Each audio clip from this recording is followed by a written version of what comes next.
Yo, what up, y'all? It's your boy Rob coming back at you once again with another live stream. So before we get started, you already know what to do. If you're not subscribed to the channel, make sure you hit the bell icon twice. Smash the like button, share this video out to all of your followers, and let's get it cracking, all right? So shout out to everybody who's in the building early. It's good to see each and every one of you. If everything is looking good and sounding good, please give me a thumbs up or radiation emoji in the chat. If you guys cannot hear me or things are looking bad, please give me a thumbs down or angry face. While you guys are doing that, I'm going to shout out everybody who is in the building early, all right? Shout out to my man Carlton Way. What's good with it, bro? Shout out to my man Grover Reese. Yo, what's good with it, bro? Yo, Grover, make sure that you leave a comment at the end of a video so that I can wrench you up real quick, all right? So what we're going to get into tonight are a couple things, but the main two things that we're going to get into is these two questions. The first question is, will the migrant crisis get Eric Adams indicted? Let me know what you guys think.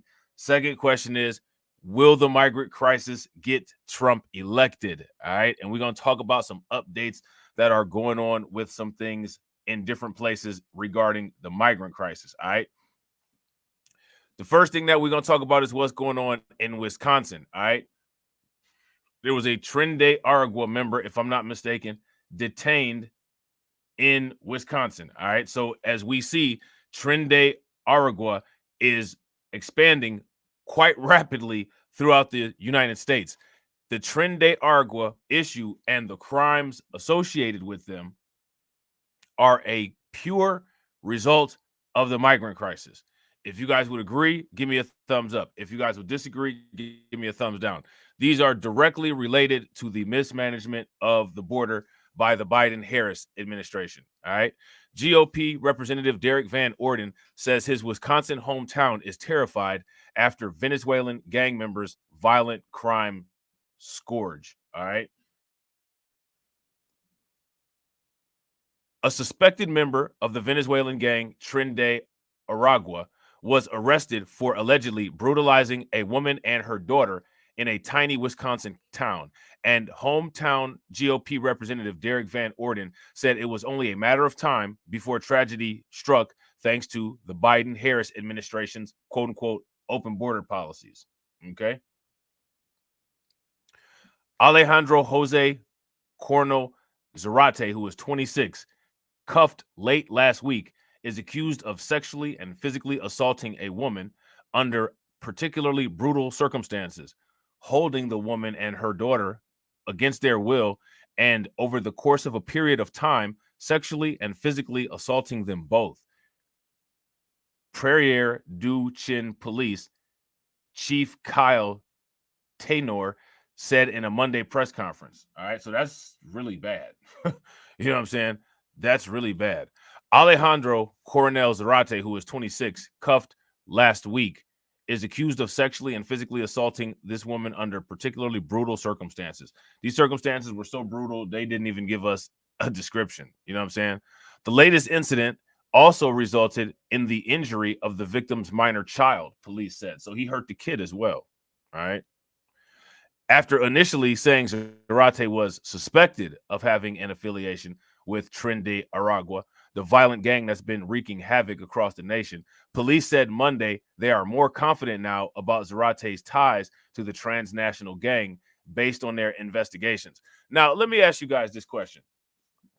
Seeing that there's an issue with the influx of these Trinidad Aragua members, do you guys think that when it comes to Venezuelan migrants, they should maybe possibly use a little bit more stringent vetting criteria?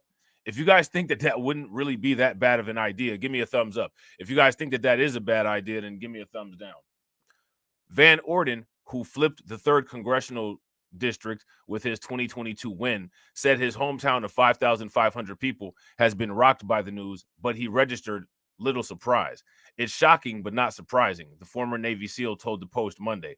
All of my neighbors, the people in my hometown, immediately called us.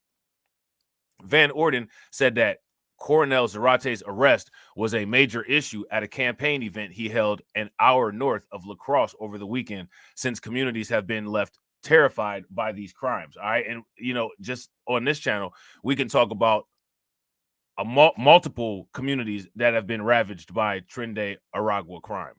It's almost commonplace in talking about the migrant crisis anymore. To me, it's shocking and nearly unforgivable what this administration is doing, he told the Post. And, what's interesting about it is that, the administration that he's referring to, they don't even mention any of this. They don't even discuss it. The mainstream media that supports them doesn't discuss it. There's not much talk about this, you know? They've opened up our border and we have millions of illegal aliens able to enter the country. Obviously, many of them are readily identifiable as criminal illegal aliens, and they are kidnapping, raping, and murdering our children. They are terrorizing our communities around the country, and the Biden administration is blowing it off. I would say that that's about an accurate estimate or about an accurate assessment of what's going on. Shout out to Jesse. What's good with it, bro? What has the Biden administration actually done to deal with any of this? What have they done? What actions have they done besides the quote unquote border bill that they always talk about? A criminal with a readily identifiable gang tattoo allowed to enter the country under border czar Harris, the congressman added incredulously. Trinidad Aragua has been seeping into sanctuary city suburbs and quietly destroying communities. Just this week, the Post reported that the brutal migrant gang took over an apartment complex in Aurora, Colorado, forcing the landlord to sell the now trashed tenement. Now charged with a host of gruesome crimes, including sexual assault, battery, strangulation, suffocation, false imprisonment, child abuse, disorderly conduct, Cornel Zarate has been behind bars before. All right, now check this part out right here. He had been detained November 5th in Minneapolis for receiving stolen property. A warrant for the 26-year-old's arrest on charges of strangulation and suffocation, false imprisonment, battery, disorderly conduct was issued on December 1st in Dane County, Wisconsin. There is no record of any arrest, and Cornel Zarate was on the streets in time to travel from Madison to the Mississippi River Valley town where these heinous acts took place. All right, so I mean, they really didn't do much to try to get this individual. You know what I'm saying? Pereira Du Chin police confirmed Zarate entered the United States in September of 2023 at or near the El Paso, Texas point of entry. Van Orden took aim at the Biden administration for mishandling the border, which he says allowed a gang member into the community. In a press conference with Chief Taynor and Sheriff Dale McCulloch of Crawford County, where the migrant is behind bars. And he says, I don't care what your political affiliation is. This is not a Democrat issue. It's not an independent or libertarian issue. This is a human rights issue, he said. American citizens' human rights are being violated. They're being kidnapped, raped, and deleted by criminal illegal aliens, and it's just got to stop. Now, let me ask you guys this. How many people agree with this statement? Is this an accurate statement, or is this a little bit extreme? If this is accurate, give me a thumbs up. If this is not accurate, give me a thumbs down. Shout out to Carla. What's good with it, Carla? All right. So now here it says Van Orden is defending his seat against Democratic challenger Rebecca Cook on Wisconsin's western border this November. Cook Political Report states the R4 seat, a lean Republican race. Marquette Law School poll conducted in June found immigration is the second top issue for voters choosing candidates in November, after the economy and before abortion. All right. So now, based on this, right, because we know what the favorability polling says, right? I want to ask you guys this question. What does the favorability polling say? And shout out to everybody that's watching. I appreciate you guys. If you all haven't smashed the like button yet, please do me a favor. Take a moment, smash that like button. Also, if you guys haven't hit the bell, please take a moment and hit that bell. And if you haven't shared the stream, take a moment and share the stream to your social media. What does the favorability polling say when it comes to these issues? When it comes to the issue of immigration, who is the favored candidate? When it comes to the issue of the economy, who is the favored candidate? And when it comes to the issue of abortion, who is the favored candidate? Why am I asking that? I'm asking that because mathematically, right, that's three choices. Out of the three, right, whoever gets the majority of the confidence and the majority of those issues, theoretically, it would seem that that person would be the person that would be most likely to get the votes. So let me know what you guys think. All right. There have been about 11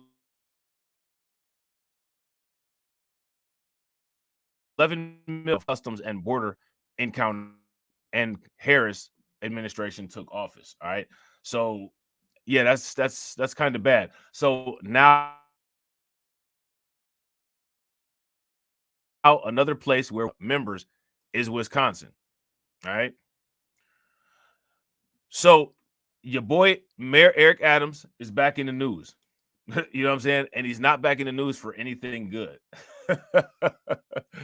Not back in the news for anything good. You know what I'm saying? So we're gonna take a look at what they got him up in the news for. All right, let me see something. Hold on real quick. All right, yeah, here we go. And this is it right here. Federal authorities subpoena New York City mayor's director of asylum seeker operations. Now, let me let me ask you guys this. What kind of information do you all think that they'll get from the director of asylum seekers? They might get some pretty interesting stuff, right? As New York City Mayor Eric Adams faces a swarm of investigations into his top ranks, federal prosecutors are now seeking information about the director of New York City's asylum seeker office. That's interesting. Federal prosecutors scrutinizing a web of top officials in New York Mayor Eric Adams' administration subpoenaed the director of the city's Office of Asylum Seeker Operations to testify before a grand jury. Molly Schaefer, who coordinates the city's efforts to get housing and social services for newly arrived migrants, received the subpoena at her Brooklyn home on Friday, according to a person familiar with the matter. The person spoke to the Associated Press on a condition of anonymity because they were not authorized to discuss the subpoena. Now, let me ask you guys this question. How many of you all think that these media agencies ever turn these people back in to the people that they snitched on? Do you guys think that that ever happens?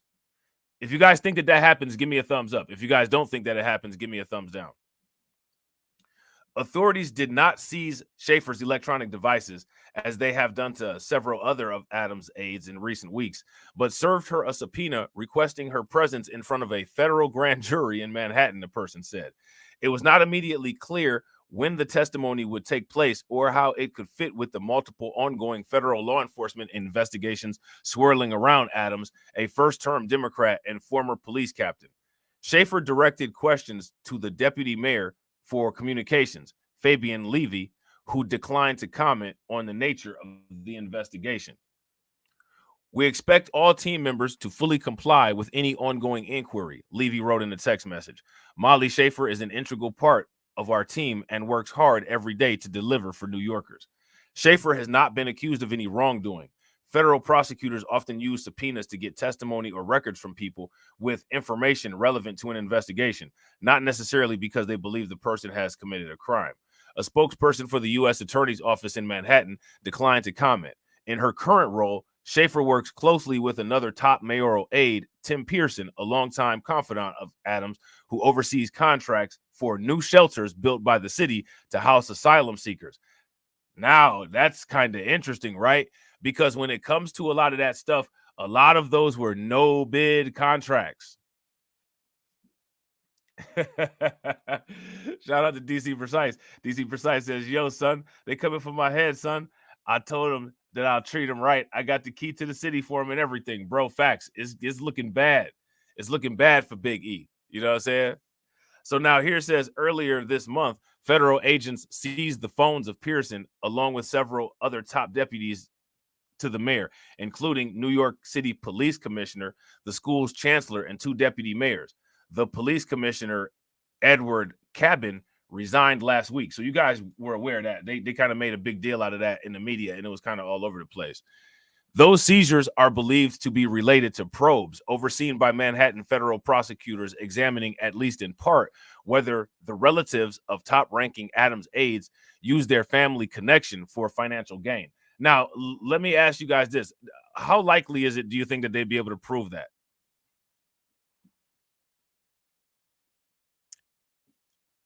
How likely do you guys think that it would be for them to be able to prove that the family was used, that the family used themselves for financial gain?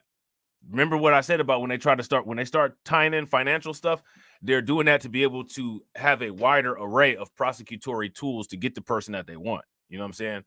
In July, Adams received his own subpoena from federal prosecutors seeking information from him, his campaign, and City Hall. That request came 8 months after FBI agents seized the mayor's phones and an iPad as he was leaving an event in Manhattan.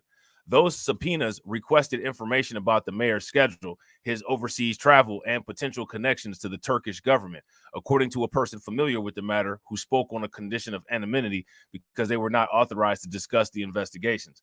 Adams has also not been accused of doing any wrong.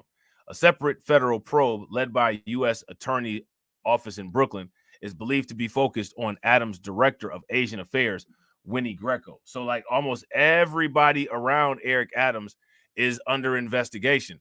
That's not good. That's not good. It to me, and let me ask you guys how you feel about this. If everybody around you is under an investigation, what that tells me is that they're poking those people to see if they can get something about you to come out. If you guys agree, give me a thumbs up. If you guys disagree, give me a thumbs down. So now here says Schaefer has led the Office of Asylum Seeker operations since its creation last year, overseeing the city's response to the arrival of more than 200,000 migrants and the wide-ranging effort to house and feed the surge of new arrivals. She previously worked for Adams' predecessor, Mayor Bill de Blasio. Now, let me ask you this. All of these people who have been servicing the migrant crisis, do you guys think that they've made a lot of money off of the migrant crisis? There's probably been lots of money made from the migrant crisis. A lot of money that we probably don't know too much about. You know what I'm saying? So what we're gonna do now is let me see something real quick. Give me 1 second here. Give me 1 second here. Okay.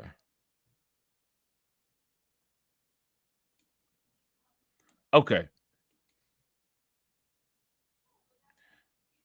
All right. So what we're gonna do now is we're gonna take a look at this sheriff, right? And you guys, you guys are aware of this story about this sheriff.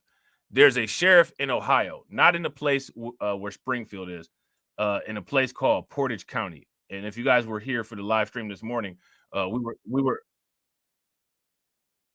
were talking about Portage County. All right, a sheriff in Portage County is delivering a message to supporters of Harris and Walls. All right, and I'm curious to what you guys think about this message. Do you guys think that this is overboard? Do you think that, is fair game? Do you think that it's appropriate? Do you think that it's funny? What do you think? So what we're going to do is we're going to take a look. We're going to take a look at 3 short videos and check out an article, and then we're going to move on from there. All right. Shout out to my man, DeAndre. What's good with it, bro? All right. So let's get it. Let's take a look at this. A message on social media has upset voters in Northeast Ohio. Some people say they found a recent Facebook post by their sheriff racist and intimidating, as some people being a little cautious about putting up political signs on their properties. Morgan Trout reports.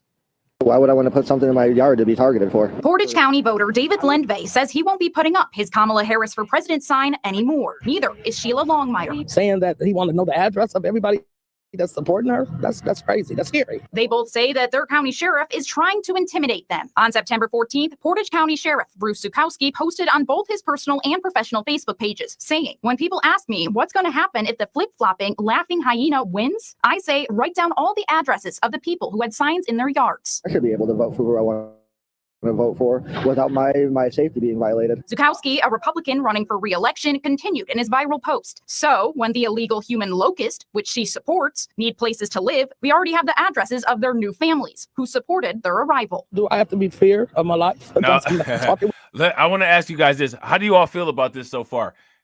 Do you guys think that this is extreme, or do you think that this is within reason? Let me know.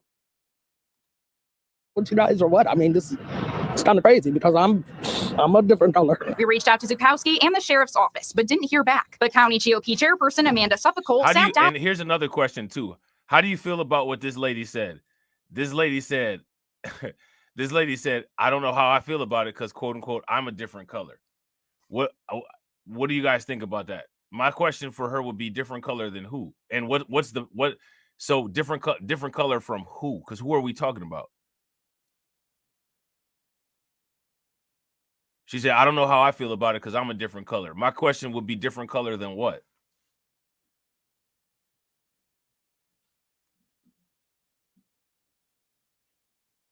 Shout out to DeAndre. DeAndre said, bro, wildin'. DC Precise said, it's fair game. It's what they're voting for. Shout out to Carlton. Carlton said, sounds like monolith empathetic babble. Yeah. Sounds like everybody need a chance now. All right. But what I'm curious about is her wording in particular, her specific wording, right? Her specific wording is, well, I'm a different color too. My question is, a different color than what?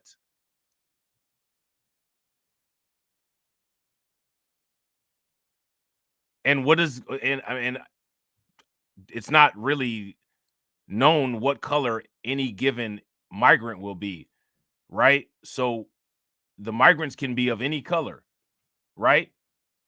So what is, I'm trying to figure out what's going, what is she saying? Of my life, that's I'm talking with you guys or what? I mean, it's kind of crazy because I'm a different color. We reached out to Zukowski and the sheriff's office, but So like, this is what I'm saying. Shout out to DeAndre. DeAndre said that's black speak. I don't know. I want to make sense of it though. I want to understand what was going on there. You know what I mean? And I want to understand why that was said in an interview to the local news, right? So she says, I'm worried because I'm a different color too. But again, my question is, a different color than who though? What is she talking about? Why was that even introduced into the conversation? So then, right, then you got to ask the question, right? Who's the COON? Am I the COON for asking for further clarification on this? And this just shouldn't be talked about and swept under the rug because it's off code for me to do any type of critique? Or should we actually get to the bottom of this to see why certain messages get kind of misconstrued? We can't have both. We can't have, all of the police ready to slap the cuffs on us when we look at something weird because it's weird, right? And then at the same time, we can't have people putting communication pollution into the discourse and sitting there and acting like we don't know why communication is not effective. We can't have both, right? But a lot of times what it seems like is that people desire both. I desire correctness. So my thing is, let's figure this out. Right? Let's figure it out. That shout out to DeAndre. DeAndre hit the button. Hit the button. You know what I'm saying? Hit the button. So, just listening to that woman, right? I wouldn't want to like stereotype her or anything, or be disrespectful or say anything mean or bad about her. But you can just kind of tell that the way that she's talking, she's definitely someone who is clearly she was going to vote for Harris, right? Harris, Biden, Walls, whatever's going on over there, right? And she's using the kind of talk like Carlton said, monolithium. She's using monolithium. How does it sound looking at it and watching it and breaking it down? How does it sound? If you guys were to interview her and she had said that to you all, how would you all have responded to that? Let me know how y'all would have responded to that. their new families who supported their arrival. Do I have to be fear of my life? That's I'm talking with you guys or what? I mean, it's kind of crazy because I'm a different color. We reached out to Zukowski and the sheriff's. What did that do? What did that help? What did that clarify? What did that explain? What point did that get across? I don't know. You know what I'm saying? I don't know. I have no idea. Office, but didn't hear back. But County GOP chairperson Amanda Suffolk sat down with us to defend his perspective. If it had been just boring, no one would be talking about this. So this puts it front and center. Is illegal immigration illegal? And do people within the county, within the state care about it? And shout out to Carlton. Carlton said, yep, she's voting for Harris, 85% plus of the monolith vote. Yeah, facts. If you guys agree with Carlton, give me a thumbs up. If you guys disagree with Carlton, give me a thumbs down. Yeah, facts. Absolutely, 110%. Now, see, because of the nonsense that she said, that provides validation for this woman here to go off the rails with her race obsession that she's about to spew out, right? And neither have place in the conversation. Would you all, if you guys agree, give me a thumbs up. If you guys disagree, give me a thumbs down. Indeed, they do. We asked her specifically about his remarks on the VP and immigrants. He called her a laughing hyena. So there's no racist statement in that. Of course he did. I mean, we've always had caricatures in politics. Still, she says this wasn't voter intimidation, just a way to start a conversation. Is this something that you should be fearful of?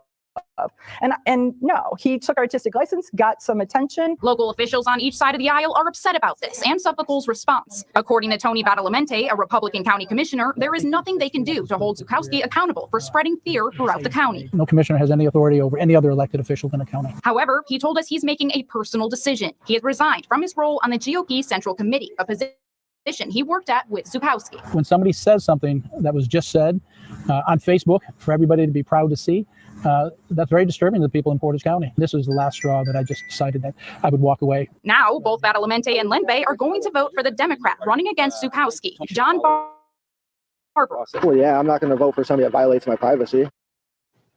Morgan Trow with that. Now, here's my question. How is your privacy being violated if you put a sign in your front yard? I would go as far as to say that your name on a list that's at the sheriff's office is probably more secure than a big blaring sign in your front yard. Would you guys agree? If you guys would agree, give me a thumbs up. If you guys would disagree, give me a thumbs down. Story. Portage County is about 30 miles south of Cleveland. All right, so there's that. All right, so we're going to watch another quick video about this, right? We're going to check the story out all the way through. Real quick, shout out to everybody that's watching. I appreciate you guys. If you guys haven't smashed the like button yet, please do me a favor. Take a moment, smash that like button. Also, if you guys haven't hit the bell and subscribe to the channel, take a moment, hit the bell, hit it twice, subscribe to the channel, and also please share the stream to your social media. All right, let's get it. Controversial social media post by a local sheriff has now made national headlines, and it has people who live in Portage County scared, angry, and desperate for change. Now at 11, Kelly Kennedy has the story. Hundreds of people at the Portage County NAACP's meeting tonight. Some people said they're now scared to vote. Other people say they worry their yard signs could. How many people would be scared of something like this? If you would be scared, shaking in your boots, knock-kneed, and not able to go outside comfortably, give me a thumbs up. If you guys would be just, it is what it is, I'm gonna just do what I gotta do, then give me a thumbs down. I mean, this, And so now the NAACP, they've come to save everybody, all these people here in Portage County. But my question is, what are they saving them from? I don't know what they're being saved from. They're definitely not being saved from the negative effects of a unmanaged migrant crisis, right? They're not being saved from that. They feel that this police officer's post on Facebook is more of an existential threat than the actual issues that come with a improperly managed migrant crisis. Social media post by a local sheriff has now made national headlines, and it has people who live in Portage County scared, angry, and desperate for change. Now at 11, Kelly Kennedy has the story. Hundreds of people packed the Portage County NAACP's meeting tonight. Some people said they're now scared to vote. Other people say they worry their yard signs could impact if the sheriff's office will help them if they're in trouble. Other people are angry, and they're calling for the immediate removal of Sheriff Bruce Zukowski. He is using fear and intimidation to tear us apart. We must use our grassroots skills, get together and petition, and walk amongst one another to have him removed from office. Now, let me ask you guys this question. How many of you all feel like this sheriff should be removed from office as a result of these Facebook posts? If you guys feel that that's appropriate, give me a thumbs up. If you guys feel that this is a little bit much, then give me a thumbs down. It all started with this Facebook post made by Portage County Sheriff Bruce Zukowski. It says in part, write down all the addresses of the people who had her signs in their yards. So when the illegal human locusts need places to live, we'll already have the addresses. He posted again after it went viral and defended himself, saying he was exercising his First Amendment right. But many of those. Now, here goes my question. You know, if the migrants that they are voting for, right, by voting for Harris and Walz, if they're so not bad. All the officer did was said that for the most part, he's going to find them shelter. And the shelter is going to be the people who supported the politicians who created policies that allowed an unmanaged crisis for them to come in. So one way to interpret this maybe might not be intimidation. One way to, interpret this might be the sheriff is helping to place migrants into safe homes of people who support them coming into the country, right? That's one way that you could look at it. And if you looked at it that way, I don't think that that would be incorrect, right? shout out to DeAndre. DeAndre said, Rob, you wild. That's a great way to look at it. I mean, to me, it sounds like he's trying to help with the efforts. One of the biggest issues with the migrants is housing, and he's pairing them up. That's what they do with the CBP app. They find them sponsors, right? So, technically, if you vote for this, then you're sponsoring this, right? So, I mean, to me, that cuts out part of the vetting process for the sponsoring. So, I mean, technically, what it could be said is that this officer is facilitating the process and making things flow a lot more smoother for matching and placement of migrants with sponsors and people that support them. That is one way that this situation could possibly be described, right? Could possibly be described like that. So possibly what somebody could say, right? Somebody could go out on a limb and say that, the sheriff, right, and these people here are on the same side, because the sheriff doesn't want to deport the people, right? The sheriff wants to place them in the residents who support Biden and Harris's homes. So he's definitely not, pro-deportation. He's pro-placement. Sounds to me like, if we listen to all the facts that's being discussed here, right? Shout out to DeAndre. DeAndre said the sheriff is being proactive should their candidate win. I agree. Taking care of days and days of paperwork in advance. I mean, that, like, somebody tell me if I'm wrong. That is one way that could be looked at, right? Now, I don't know who looks at it like that, but that's definitely one way that somebody could look at it. And if they did look at it like that, I mean, how could you argue against it? He swore to serve and protect don't feel the same way. Our sheriff is a public servant who took an oath to protect and serve all people in this county, regardless of race, political affiliation, and he's broken it. The NAACP held the emergency meeting so the community would have a safe space to discuss their concerns. Is it possible if I've got a Harris Walz bumper sticker, can I target it? Or now, shout out to everybody that's in here, right? Shout out to DeAndre. DeAndre said, now I'm wondering if the sheriff is a Democrat. Facts. He's a Libra. A sheriff might be a Libra. You know what I'm saying? But yo, check this out though, right? Listen, this is what's so bizarre about this. Now, people ain't rocking with us like how they used to, so it's all good. We got 9 people in the building. Somebody that's got a wrench, do me a favor. We got one less, right? Go ahead, get out. You know what I'm saying? Throw the broom emojis in the chat. You know what I'm saying? Sweep them on out. You know what I'm saying? Get the hell out of here. You know what I'm saying? Now, my question is, what are the racial demographics of Streetsboro, Ohio?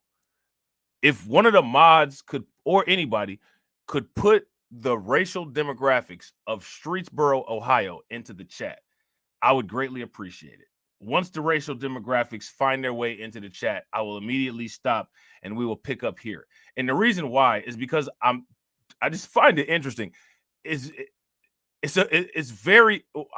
I'm curious as to what the NAACP does in Streetsboro. Yeah, I'm just kind of curious. You know what I'm saying? Different treatment. Frank Harrison says last week someone drove by his home and took a photo of his Harris sign. Do you feel like this is voter intimidation? I think it's more than voter intimidation. And my seniors are asking me questions. Should they take signs out of the yards, or should they? And they might not vote.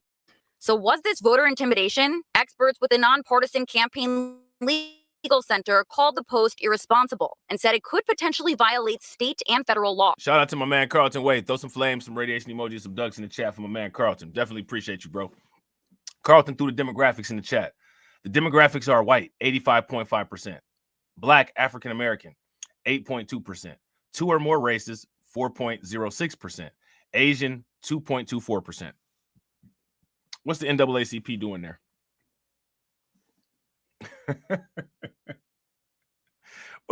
What is the NAACP really doing there? You know what I'm saying? What are they doing there? Who are they helping? I called the sheriff to get his side. No answer. You're basically inciting people. Some people will just take down an address. Other people may intimidate, harass. I thought he was taking it. I'm not trying to be funny, man. Listen, I've been through Streetsboro. My brother actually used to live out there for a short time. You know what I'm saying? We played against them a few times. When I used to play sports for my school. It's not a lot of, it's not a lot of diversity out there. It's not a lot of diversity out there. You know what I'm saying? Advantage of his position to bully people. The Portage County NAACP tells me their national office is investigating the sheriff for voter intimidation. We'll keep you updated on this story.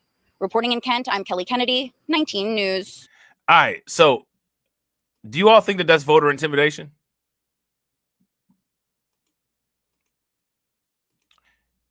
If you all think that that's voter intimidation, give me a thumbs up. If you guys just think that it's tough talk, posturing, and flexing, then give me a thumbs down. I think that it's just tough talk, posturing, and flexing. Now, of course, it could be some people, they might say that it's voter intimidation, and I'm sure they would have a legitimate gripe about that, right? But for one, I don't think that the sheriff would be able to do that. Carl just said reporter Kelly Kennedy's eyes were wide. Yeah, it looked like she got ready in the bathroom with a little bit of, you know what I'm saying, a little bit of nose candy. You know what I'm saying? Powder a girl's nose, right? So now let's check out this article about this. Controversy over a social media post. The Portage County Sheriff under fire following his post regarding Harris Walt's yard signs. The sheriff asked residents to write down the addresses of homes with campaign signs supporting the Democratic ticket. Our Kimberly Perez explains why the sheriff says he wants to know where they live and how both political parties are responding. We need to stand up against this sheriff. Voter intimidation is illegal, and it has no place in our friendly little county. There are a number of signs in Patricia Urie's front yard. Her biggest one shows her support for the Kamala Harris and Tim Walz campaign. I was so excited to get such a big one because we want to support this campaign. A recent social media post by Portage County Sheriff Bruce Zukowski has left her second guessing. Zukowski mocks Harris's laugh and refers to immigrants as locusts. The post suggests people write down the addresses of homes with Harris Walz sign in their yards. So when immigrants need a place to live, they'll have the addresses of people who support their arrival. The post isn't sitting well with some Harris supporters in Portage County, including the head of the Portage County Democrat Party. Any elected official, law enforcement that makes statements that are intended to intimidate and bully voters should be voted out of office and fired from their position. They don't deserve to be in that position.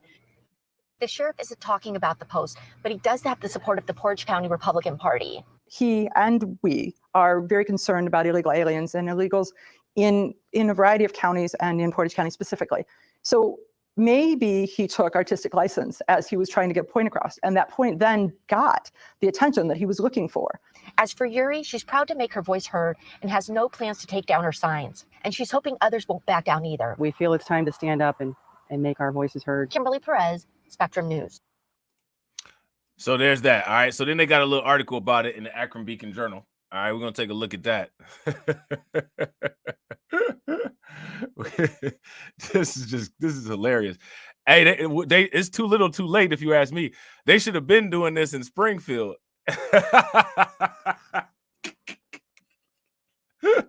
It's a little bit too late. You know what I'm saying? They should have been doing this in Springfield, right? Shout out to DeAndre. DeAndre said, it's funny to me, though, when the left is screaming on people about their candidate is cool. Now they are cowering when somebody made a little jokey joke. Ain't that wild? Ain't that wild? It's just the hypocrisy on both sides for me, which is why I can't deal with either side. It's too much hypocrisy. You know what I'm saying? Free speech or voter intimidation. Portage residents file complaints over sheriff's post. All right. So now they're talking about free speech, right? The free speech of the sheriff to say this stuff. And then they're saying that what it is quote unquote voter intimidation. Now, here goes the thing, right? You know, the sheriff can say and do whatever he wants to, right? But the sheriff can get voted out. Like, if the people don't like how the sheriff is moving, they can get him out of there. Just vote him out, right? It's not like he's a permanent fixture. He can be removed. Just like them signs, right? So now here it says at least a handful of Portage County residents have filed complaints with the U.S. Department of Justice. They took it all the way to the top.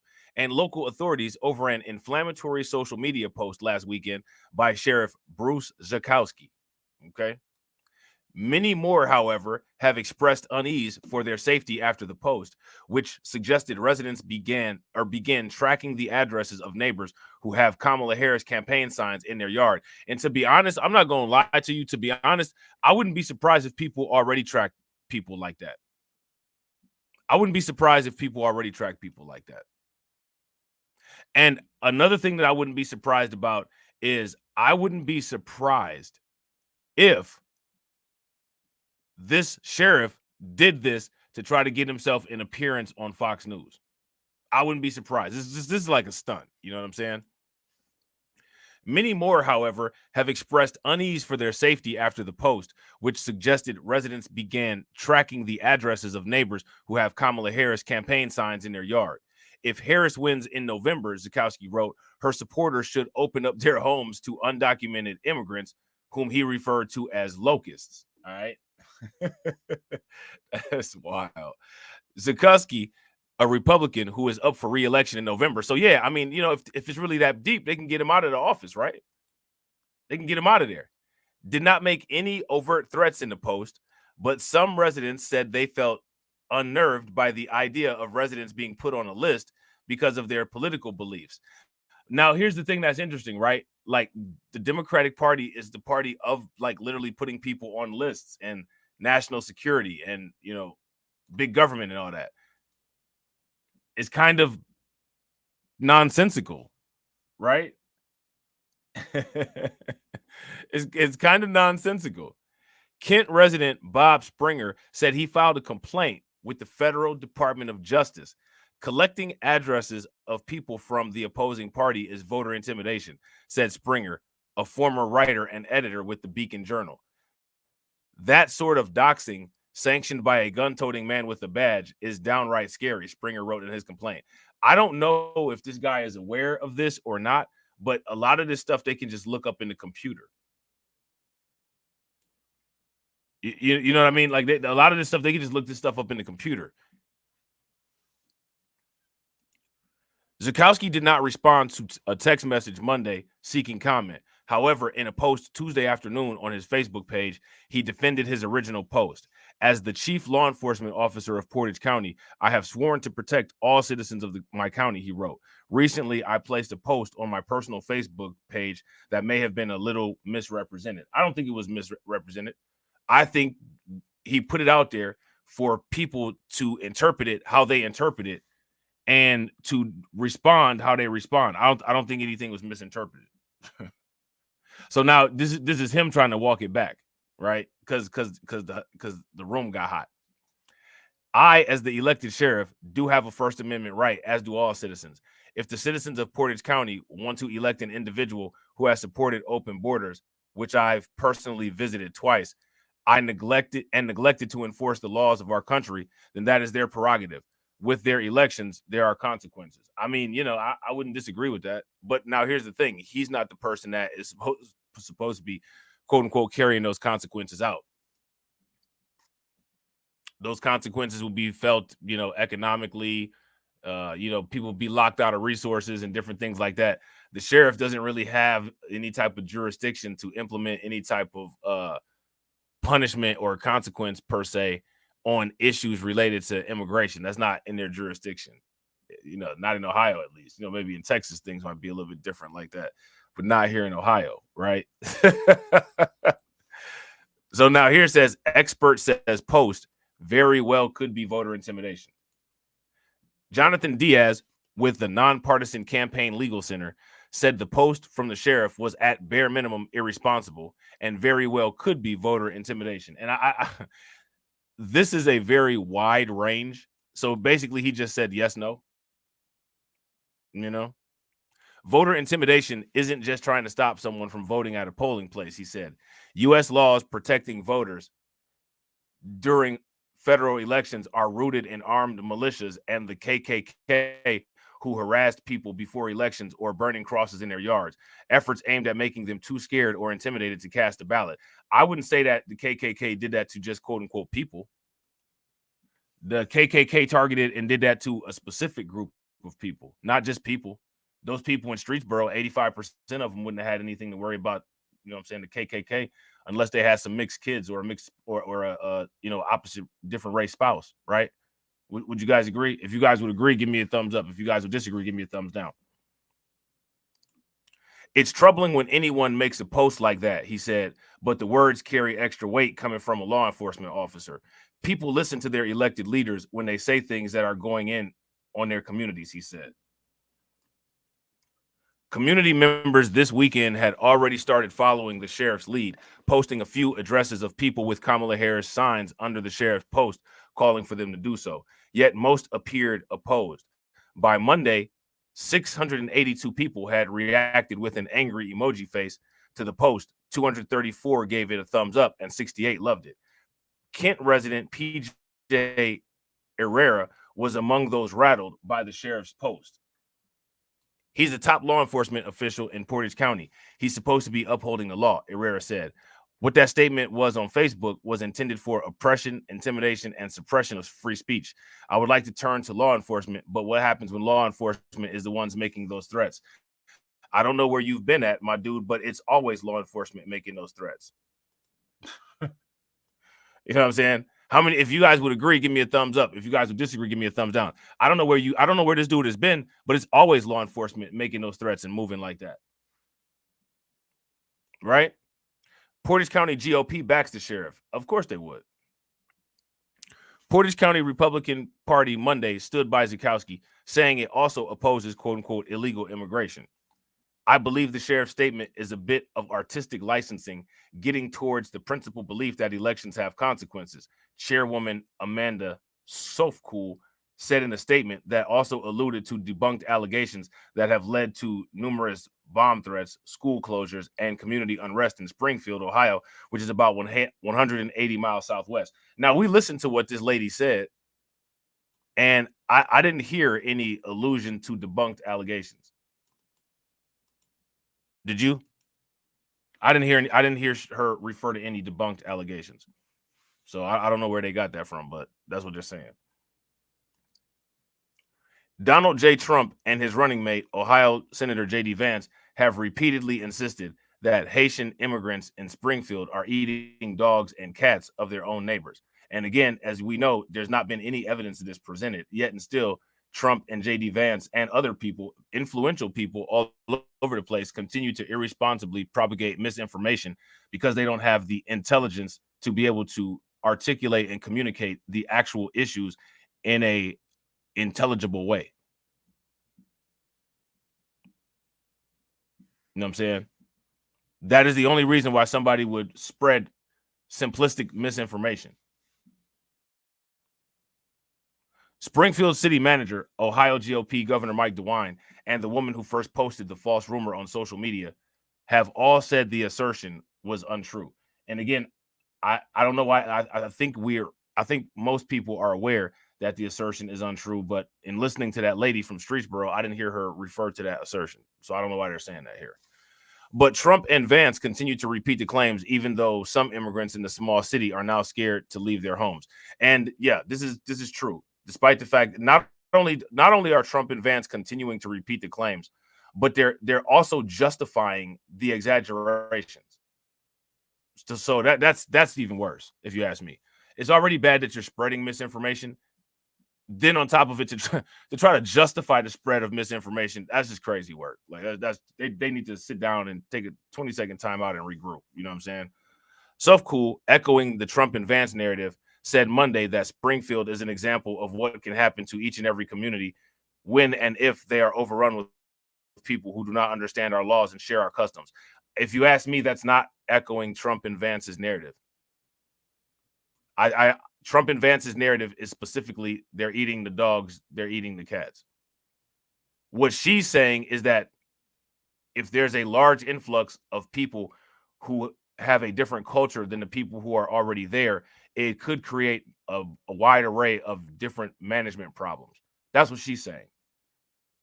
So these are two very different statements that the Akron Beacon Journal are trying to equate into one statement. And you see people do this online.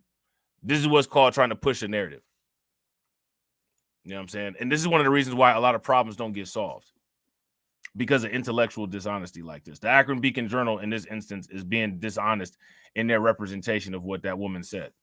If you ask me, if you guys agree, give me a thumbs up. If you guys disagree, give me a thumbs down. So now here it says the community suffers. Our sheriffs are elected to stand for the citizens of the county, and Bruce Zukowski stands for Portage, she said. Political challenger criticizes Sheriff Bruce Zukowski's post. Zukowski's challenger in November, John Barber, said on Facebook that he too believes that the sheriff's post was voter intimidation. Moreover, he said Zukowski's depiction of Kamala flip-flopping, as a flip-flopping laughing hyena, and of immigrants as locusts were racist. Now that's interesting, right? Because I'm gonna show you guys. This is John Barber. This is him right here, right? Okay, so he says that Kamala Harris flip-flopping and laughing like a hyena and immigrants being called quote-unquote locusts was racist. Now, what I want to know is from whom in his family did he hear referring to people who aren't white as flip-flopping, laughing hyenas and locusts to where he would associate that with being racist? Shout out to Alonzo. What's good with it, bro?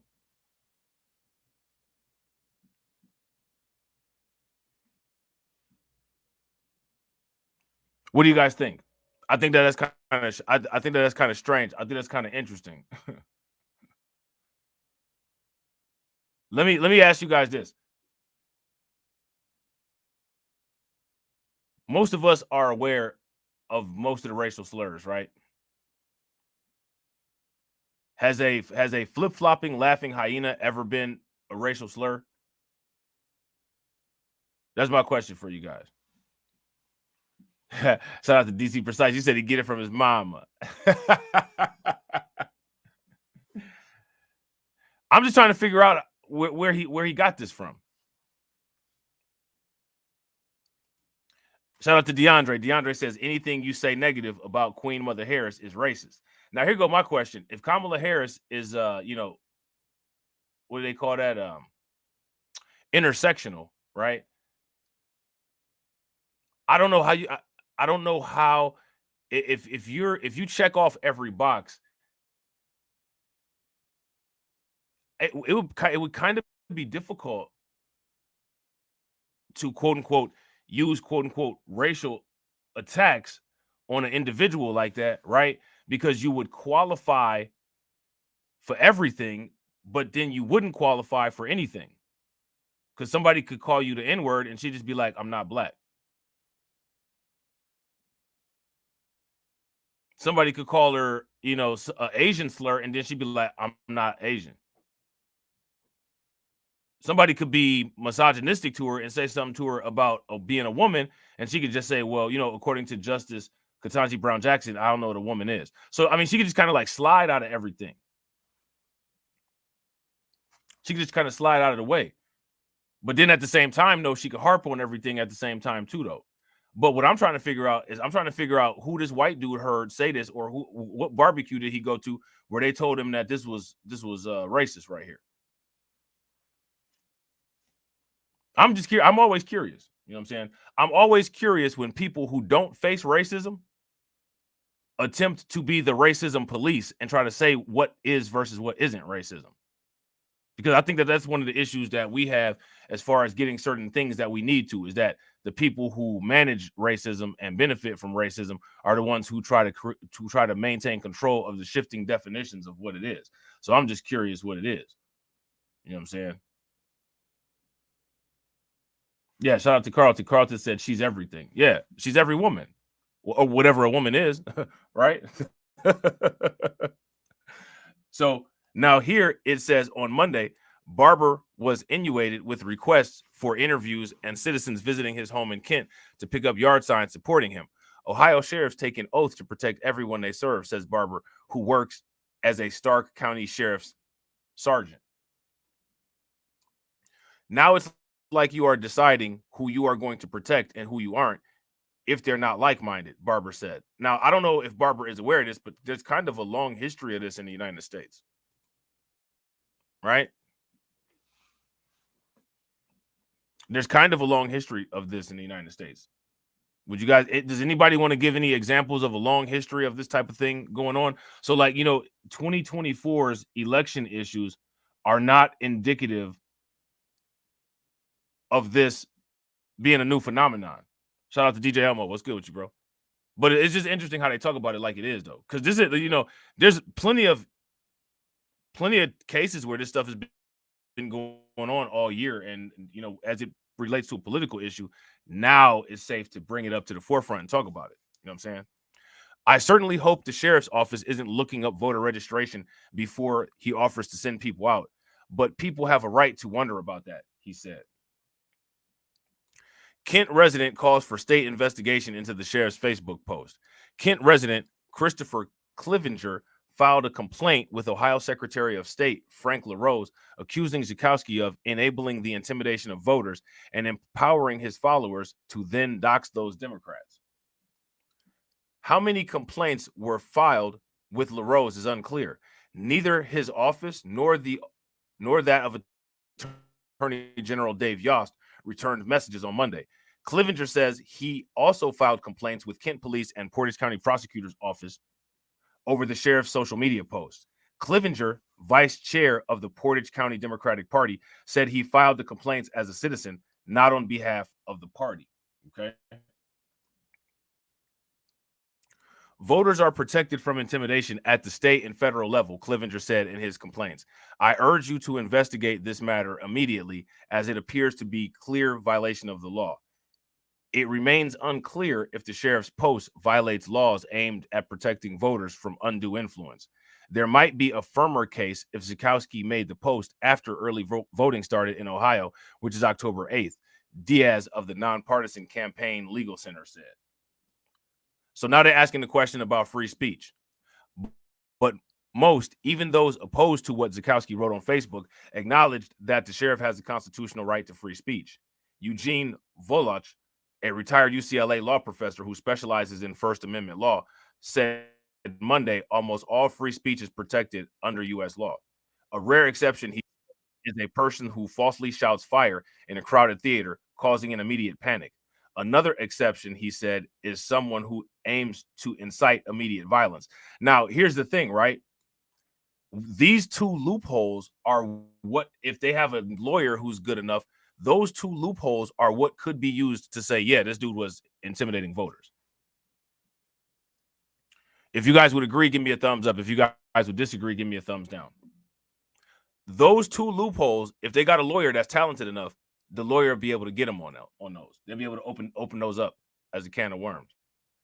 If someone is saying abortionists are slaughtering children right now, in this moment of time to burn down the clinic, that would not be prosecuted free speech, said Volach, who is now with the Hoover Institute at Stanford University. Regardless, Zolowski's post was too much for fellow Republican and Portage County Commissioner Tony Badalamenti. Badalamenti resigned from the county's GOP Central Committee over the weekend, calling Zukowski's post bullying. The new leadership team at the Central Committee is not one that I want to be a part of, Badalamenti said. This is not the leadership I would follow, and I would encourage others not to follow the same. By Monday, Portage County appeared largely divided, and those who help immigrants tried to straddle that divide. Rick Squeerer, executive director of Catholic Charities of Portage County, said the charity focuses on the needs of people it serves and doesn't worry about the individual's immigration status. Now, what do you guys think about that? It's just, it's just interesting, man. I think I don't know why they're trying to frame these things like people have a problem with legal immigrants, which, you know, a lot of them do. You know what I'm saying? They're just undercover, right? But it's just kind of weird. It's just a lot of weird stuff going on. So you guys remember during the presidential debate, when Trump started saying they're eating the cats and eating the dogs, and I told you guys that was like the worst possible thing that he could do. You guys remember that?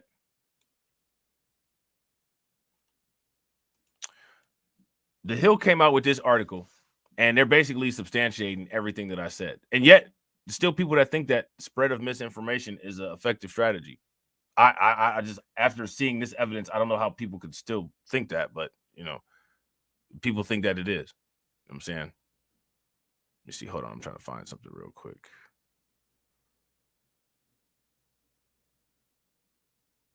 Let's see. Give me 1 second. Hold on real quick. Real quick, if you guys haven't smashed the like button, please do me a favor. Take a moment, smash that like button. Also, if you guys haven't hit the bell,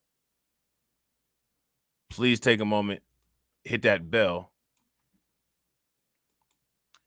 and share the stream to your social media. All right. Shout out to DeAndre. DeAndre says, I think the Republicans can't help themselves, and they're freaking out over Queen Mother Harris because they can't stand the fact that a black woman is going to run the country. The Hill disgusts me. Yo, bro, that's hilarious. If you guys agree with DeAndre, give me a thumbs up. If y'all disagree, give me a thumbs down. So, oh, you know what? There was an article that talked about, you know what? Speaking of which, this is kind of off the subject, off the topic.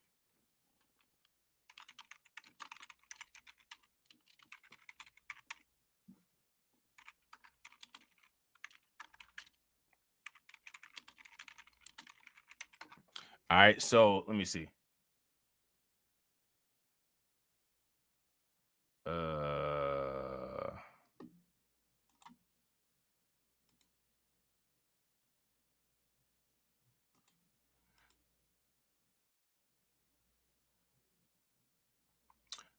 There's some interesting things with this Janet Jackson thing that people aren't talking about. And we might actually go into those just briefly. All right, because there's some interesting stuff with that Janet Jackson stuff. You know what I'm saying? There's some interesting stuff with that Janet Jackson stuff. Interesting to say the least, you know what I'm saying? So now Democrats go on offense against false claims about Haitians. They're calling it, quote unquote, racist fear-mongering. All right? Racist fear-mongering. Now, here's the thing, right? I wouldn't disagree with that because it is. You know what I'm saying? It is.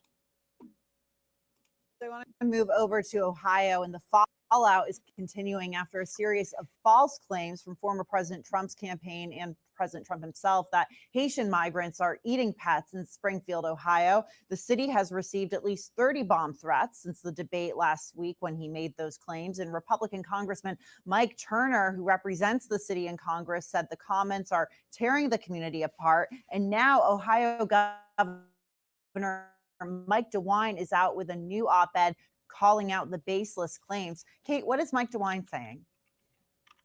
Yeah, Mike DeWine is in a tough spot. He's a supporter of former President Trump, but he's seen what's happened in Springfield, Ohio over the past week and is troubled by this. He, like you said, published an op-ed in the New York Times where he said he was really saddened by these remarks and talked about the rich history that Springfield, Ohio has, and said that he was disappointed that former President Trump and his running mate, Senator J.D. Vance, were talking about these allegations that he said were baseless and lack evidence.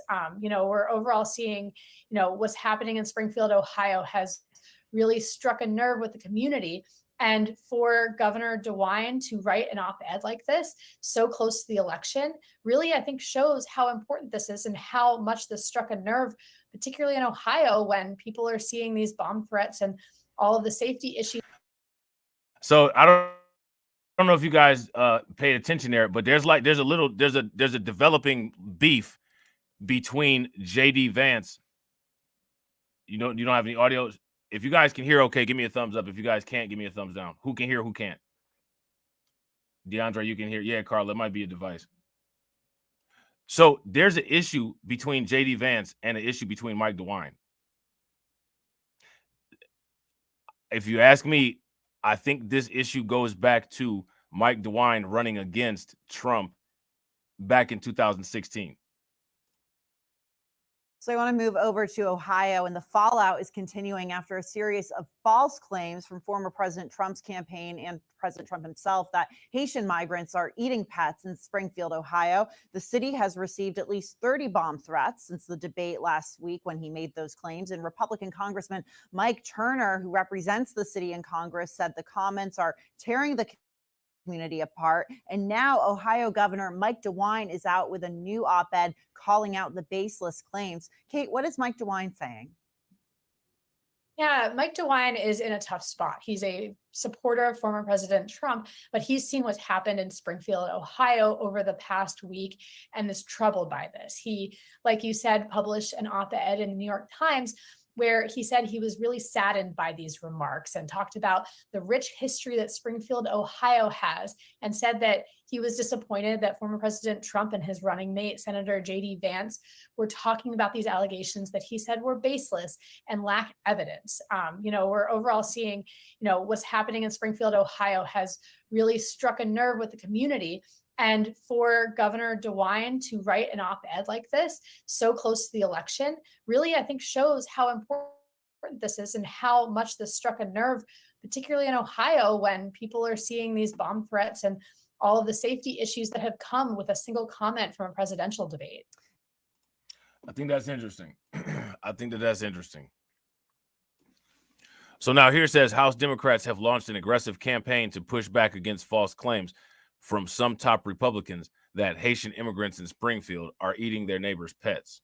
Led by members of the House Haiti Caucus, and I didn't know that there was even a such thing. Did you guys? How many people knew that there was a House Haiti Caucus?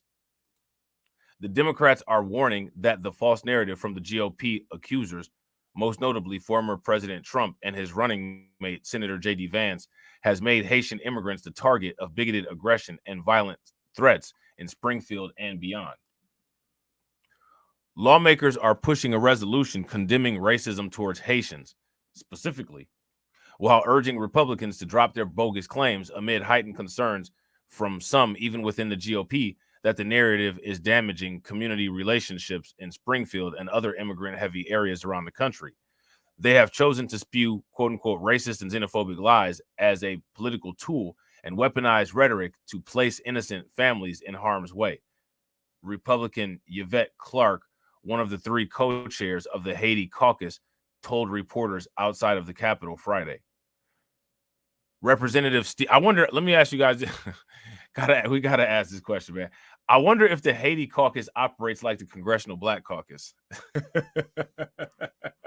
What do you guys think? If you guys think that the Haiti Caucus operates like the Congressional Black Caucus, give me a thumbs up. If you guys don't feel that way, then give me a thumbs down. I don't know. I never heard of them. You know what I'm saying? But it looks like, they showing up where they need to show up. People messing with Haitian people, and here they are. So they're doing a lot better than the Congressional Black Caucus, you know what I'm saying, when it comes to how they deal with things with us, right? Representative Stephen Horsfield, head of the Congressional Black Caucus, echoed that message, saying that baseless pet eating claim has forced Haitian communities around the country to live in fear because of a lie. We can only hope and pray that the false and racist rhetoric by the former president and his running mate and other extremists do not lead to violence in Springfield or any other Haitian or immigrant community.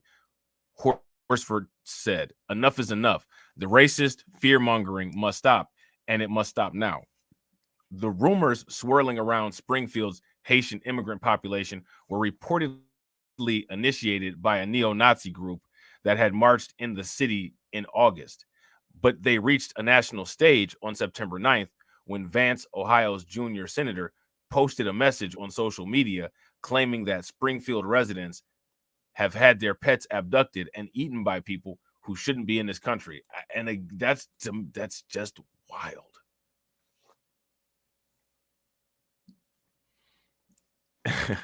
That's just wild. Shout out to DeAndre. DeAndre said, no way, them Haitians about to get stuff done. Yeah, I wouldn't disagree. You know what I'm saying? I wouldn't disagree. And if they and even if they even let's just even say they do a mediocre job, I will go as far as to say that their mediocrity will far surpass any of the best efforts that the Congressional Black Caucus has ever done on our behalf. If you guys would agree, give me a thumbs up. If y'all disagree, give me a thumbs down. That's hilarious. So now it says here, where's our borders are, he asked, making a reference to Vice President Harris, who has led trips to Central America in ways to ease the flow of migrants on the U.S.-Mexico border. Hours later, Trump broadcast the claim to a much wider audience when he amplified it during his debate with Harris in Philadelphia. In Springfield, they're eating the dogs. The people that came in, they're eating the cats, he said. They're eating the pets of the people that live there. The accusation was fact-checked by one of ABC's debate moderators, who didn't fact-check anything that Kamala Harris said during the debate, by the way, who noted that Springfield city manager denied any reports of attacks on pets by Haitians or by anyone else. Trump dismissed the pushback, suggesting the city manager was merely covering up unflattering events in Springfield. And now here's the thing, we don't have any proof that that happened, but there is proof that that's happened in other places.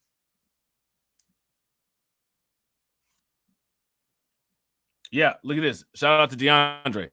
DeAndre said Kamala just told the NABJ she would leave it up to Congress to further the study of reparations. CBC can't even press her to take executive action. Yeah.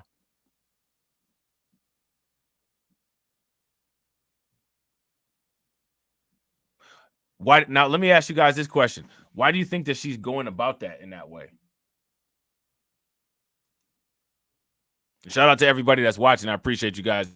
If you all haven't smashed the like button yet, please do me a favor, take a moment, smash that like button. Also, if you guys haven't hit the bell, please take a moment, hit the bell, and also please share the stream to your social media.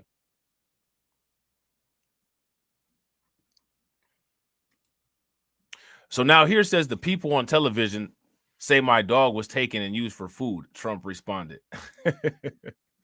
The explosive debate over the Haitian migrants reflect. It's just, man, it's just wild to me that this is going on. And like, I don't know, man. It's just wild. This is just really wild. You know what I'm saying? The people on television say my dog was taken and used for food, Trump responded. The explosive debate over the Haitian migrants reflects the larger battle between the parties when it comes to the thorny topic of immigration. The border crisis has been a major vulnerability for President Biden and now for Harris as she seeks the White House. Now, let me ask you guys this question. If the issues on the border are mis and disinformation, then how is it that these issues are vulnerabilities? They wouldn't be vulnerabilities if this was misinformation, right? Because this is misinformation. So the actual true information, allegedly, right, is that there's no problems on the border and that they've been taking care of things properly. So if that's the case, right, then there's no issue. But clearly there is an issue. There is a clear issue going on with the border and a clear issue going on with the immigration system. But yet any critiques of how it's being managed are mis and disinformation. Shout out to AW1. AW1 says, as that song goes, this is America. Bro, facts. Facts. You know what I'm saying? So now here it says, and the Trump campaign has made it a focus of its message to warn that Democrats' border policies have resulted in a flood of migrants who are now stealing American jobs and threatening public safety. The Springfield episode fit that model neatly. Yet the claims have been thoroughly debunked by news reports and Ohio officials, including Springfield's mayor, Rob Rue, and Ohio's governor, Mike DeWine, both of them whom are Republicans. In an op-ed to the New York Times on Friday, DeWine went a step further, saying the influx of Haitian migrants has helped revitalize an economically depressed city, while accusing Trump and Vance of setting back some of those gains. This rhetoric hurts the city and its people, and it hurts those who have spent their lives there, DeWine wrote. Since the narrative emerged, dozens of violent threats have been lobbed at Springfield. The threats, according to DeWine, have forced schools to be closed, a hospital to be locked down, community events to be canceled, and City Hall to be shuttered. It's impacting neighborhoods, it's impacting jobs, it's impacting employers, it's impacting businesses, and it's impacting the psychology of this country. Representative Sidney Kamlanger Dove of California said. Vance, for his part, has defended his claims, telling CNN last weekend that he's heard the pet snatching stories firsthand from constituents. But he also seemed to suggest that he'd be willing to invent a narrative if it shone a light on issues he thinks the press would otherwise ignore. Again, that's kind of problematic. All the narratives or all the issues that you try to shine light on, the best way to shine light on them is to use tangible information that can be traced back to a source, not hearsay. If you guys would agree, give me a thumbs up. If you guys would disagree, give me a thumbs down. If I have to create stories so the American media actually pays attention to the suffering of American people, he told CNN on Sunday, then that's what I'm going to do. The remarks were not overlooked on Capitol Hill, where Democrats are pushing the resolution in defense of Haitians hammered the vice presidential contender as unfit to serve the public. We've seen this before. Authoritarian leaders picking a community, making lies about them, then turning to their base saying, if you're scared, vote for me. Representative Maxwell Frost, Democrat of Florida, said, we're here to say that this is racism, this is bigotry, and it should be automatically disqualifying for any elected official to bring this up. Some House Republicans have joined in the criticism. Representative Mike Turner, the Ohio Republican who represents Springfield, is among the GOP lawmakers voicing alarm.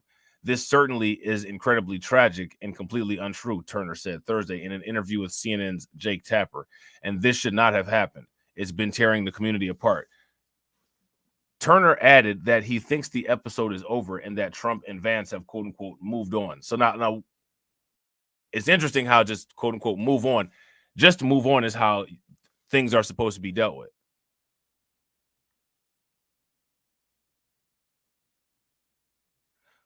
What do you guys think about that? Just move on. Has anybody heard, quote unquote, just move on before? If you've heard, quote unquote, just move on, if you've heard that before, in what context have you heard that? It seems like a pattern. It seems like a familiar thing. We did something. We created this crazy issue. It don't matter how many people that it affected. Just move on. It's your responsibility to move on. Very interesting, right? The things repeat. Democrats aren't so sure, accusing Republicans of continuing to spread the baseless claim in order to energize their conservative base ahead of November's elections. They were quick to link Trump's immigration policies to those contained in Project 2025, a broad wish list of conservative policy proposals intended to guide the next GOP president. Among the recommendations pushed in that agenda are provisions to eliminate the designation of temporary protected status, under which many of the Haitian migrants entered the U.S. legally. And that's not true. They didn't. Well, they entered the U.S. legally, right? But it also granted people who were already here a status, and the people who are already here, it's not determined how they entered the country, whether they entered the country legally or illegally. Shout out to James. What's good with it, bro? Yeah, that's it. Shout out to DeAndre. Yeah. Black person 86 by the police. Just move on. Yeah, just move on. You know what I'm saying? Just move on. You know what I'm saying? Stop being a victim, even though you were a victim. You know what I'm saying? Deny reality, because reality doesn't suit me. Haitian migrants who escaped national repression do not deserve to be slandered by racist fearmongers while seeking safety in our country, Clark said. Well, here's the thing, right? You still got to follow the law. You know what I'm saying? Like, I agree. You shouldn't be subject to like racism and stuff like that. But at the same time, like, we can't just be like, well, you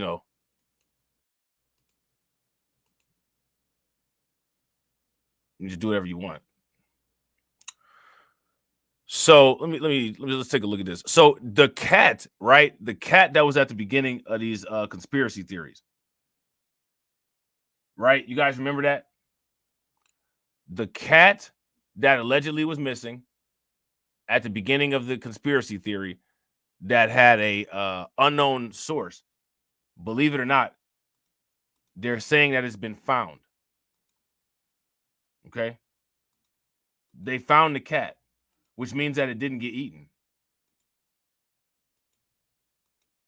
And I wonder if first of all, I wonder if this is true, right? Second of all, if it is true, I wonder if the person that found the cat, if they actually like called anybody or like reported that to law enforcement, like, hey, you don't have to worry about this anymore.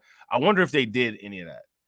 I'm curious as to how CNN got this information. I don't know how true this is, but we're gonna take a look at it. Campaign pointed the Wall Street Journal to a missing cat. The Wall Street Journal then went to Anna Kilgore's house on Tuesday, and she said that her cat, Miss Sassy, who went missing in late August, had actually returned a few days later, found safe in her basement, not eaten at all by anyone. And then this woman did the right thing. She took her daughter and a translation app over to her Haitian neighbor's home and apologized. She had done something. Yo, that's wild. How many people heard? If you guys heard about this, give me a thumbs up. If you guys did not hear about this, give me a thumbs down. Man, that's wild. You know what I'm saying? Quite the roller coaster. You know what I'm saying? Quite the roller coaster. The Vance campaign pointed the Wall Street Journal to a missing cat. The Wall Street Journal then went to Anna Kilgore's house on Tuesday, and she said that her cat, Miss Sassy, who went missing in late August, had actually returned a few days later, found safe in her basement, not eaten at all by anyone. And then this woman did the right thing. She took her daughter and a translation app over to her Haitian neighbor's home and apologized for what she had done, something we will not see from Trump and Vance. But these two guys have wreaked such havoc on this community. They should, of course, not go. But they and real quick, shout out to everybody who's watching. I appreciate you guys. If you all haven't smashed the like button yet, please do me a favor. Take a moment, smash the like button. Also, if you guys haven't hit the bell, please take a moment, hit the bell, and also please share the stream to your social media. Don't care. They shouldn't go for political reasons. They will get a terrible news cycle out of this. Yeah. The more we're talking about it, the worse it is for those swing state suburban voters, mainly women, who are really repulsed by this kind of stuff. But they also just shouldn't go because it's such bad form. It's just such bad manners. So of course they'll go. They'll go. I mean, Yeah, to I wouldn't your advise it. point about going there. So of course, Vivek Ramaswamy went there tonight and had a town hall. But just to give you a taste of what the town is saying back to him about what this all has done to them, listen. Now, shout out to DeAndre. DeAndre says, now, did JD Vance or Trump ever mention Miss Lady the cat specifically, or is CNN trying to further this narrative? What I think that they're doing is there was a initial rumor of a cat that had disappeared. From what they're saying, that is the initial rumor that started all of the cat rumors in Springfield. So they're talking about that initial rumor. Any other rumors aside from the initial rumor, I don't think that this segment here would satisfy as far as like what happened to the cats. I think that this is specifically for the initial rumor. Now, I don't know if JD Vance, when he was talking about a cat getting eaten, I don't know if he was referencing this rumor in particular or some other rumors, right? But what he claimed, his claim was that he has 10 constituents that gave him 10 quote unquote confirmed stories. So is this one of those 10? I don't know. You know what I'm saying? I don't know. Into this. Since this story leaked, and this is something that everyone needs to hear, the hateful language in this community has spiked. It's really, really bad. I'm half black, I'm half Hungarian, I'm half black, half white, whatever you want to say. I become a target of the hate. I can probably count on my hand, both hands, how many times a racial slur has been said. Look at that. Look at that. Now, I want you guys to let me ask you guys, what is this dude saying? What is he saying? A taste of what the town is saying back to him about what this all has done to them. Listen to this. Since this story leaked, and this is something that everyone needs to hear, the hateful language in this community has spiked. It's really, really bad. I'm half black, I'm half Hungarian, I'm half black, half white, whatever you want to say. I become a target of the hate. I could probably count on my hand, both hands, how many times a racial slur has been said my whole life. I've been called the N-word twice this week by just people who group me. It happens.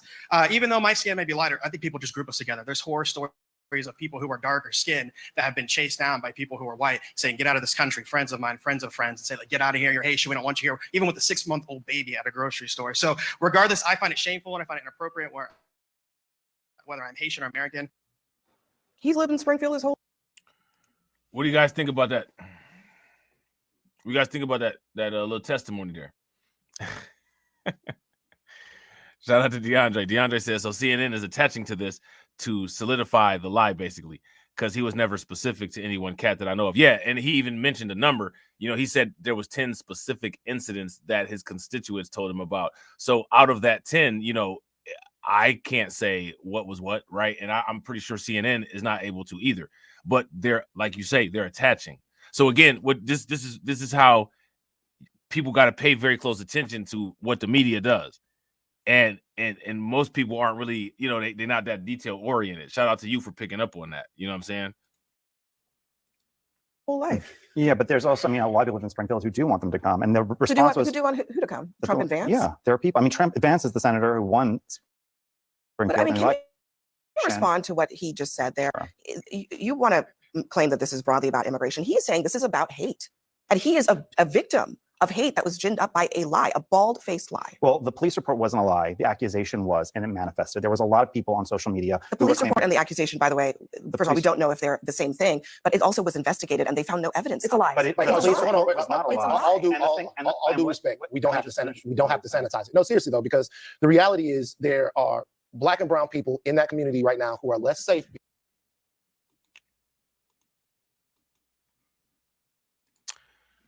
Thoughts? How many people appreciate the way that this story is being dealt with? If you guys appreciate the way that this story is being dealt with, give me a thumbs up. If you guys do not appreciate the way that this story is being dealt with, and you feel that there's some severe issues with this, then give me a thumbs down. So there was a lot of people on social media. The police report and the accusation, by the way, first of all, we don't know if they're the same thing, but it also was investigated and they found no evidence. It's a lie. All due respect, we don't have to sanitize it. No, seriously though, because the reality is there are Black and brown people in that community right now who are less safe because of something that is untrue.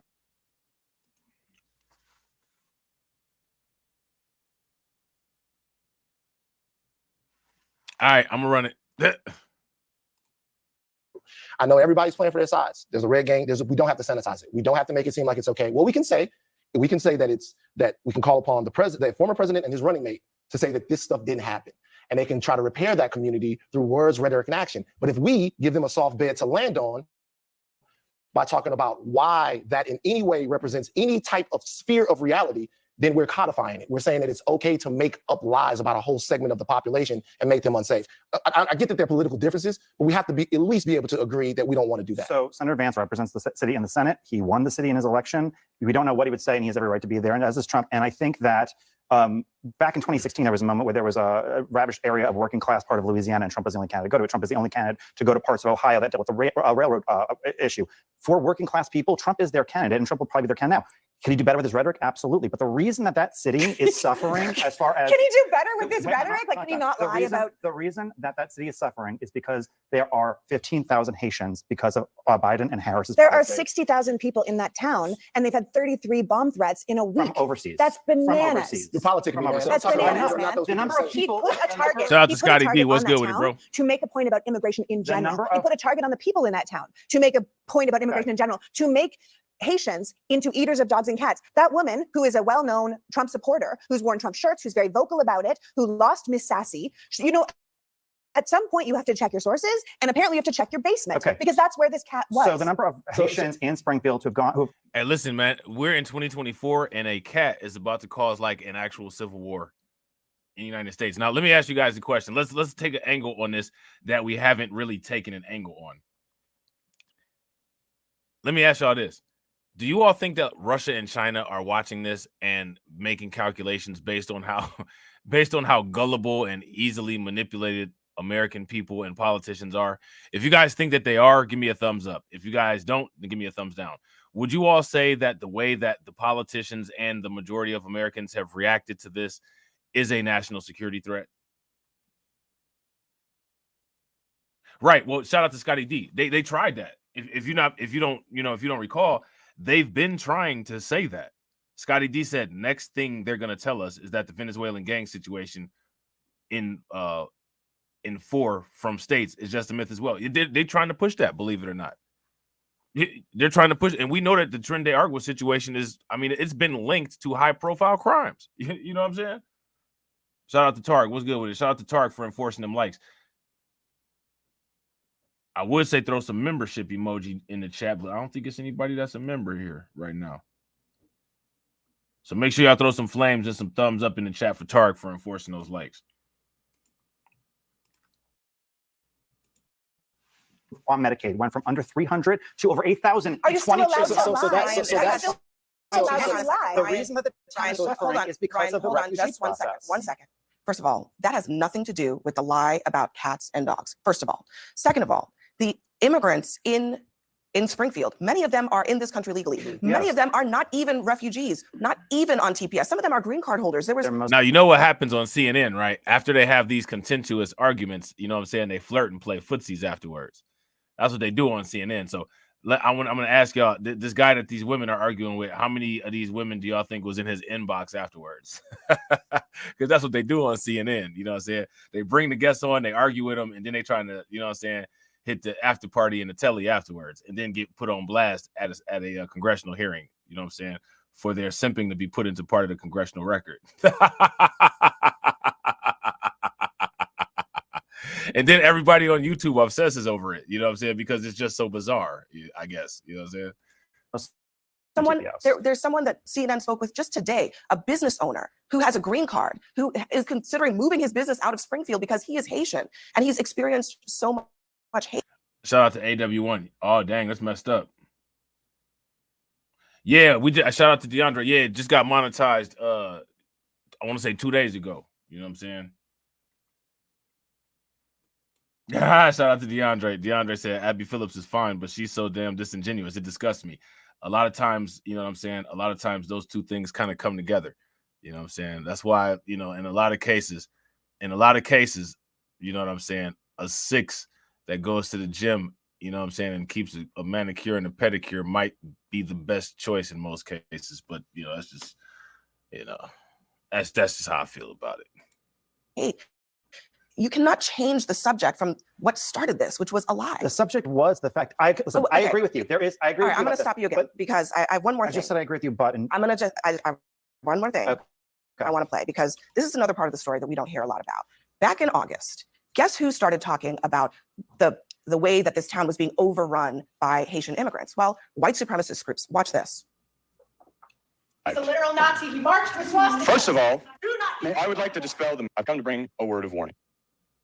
Stop what you're doing before it's too late. Crime and savagery will only increase with every Haitian you bring in. And with it, public frustration and anger. You sound threatening to me. I'm going Based on the comments I could ask the police to go ahead. I'm and sure I don't need to tell you that. Just sound threatening if you go ahead and just peacefully be. That was August 20. Now, you know, let's look at this. Yeah, all these politicians smashing each other. Hey, I ain't mad at them, man. It is what, like I said, you know, it is what it is. You know what I'm saying? But you know, it's content, right? It's content. Now, what y'all think, man? Do y'all think that they should have called the police on him to get him out of that city council meeting?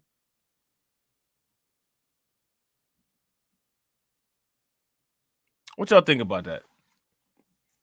I got an article where they talk about this. Let's take a look at this here. We're gonna pause that for a quick second.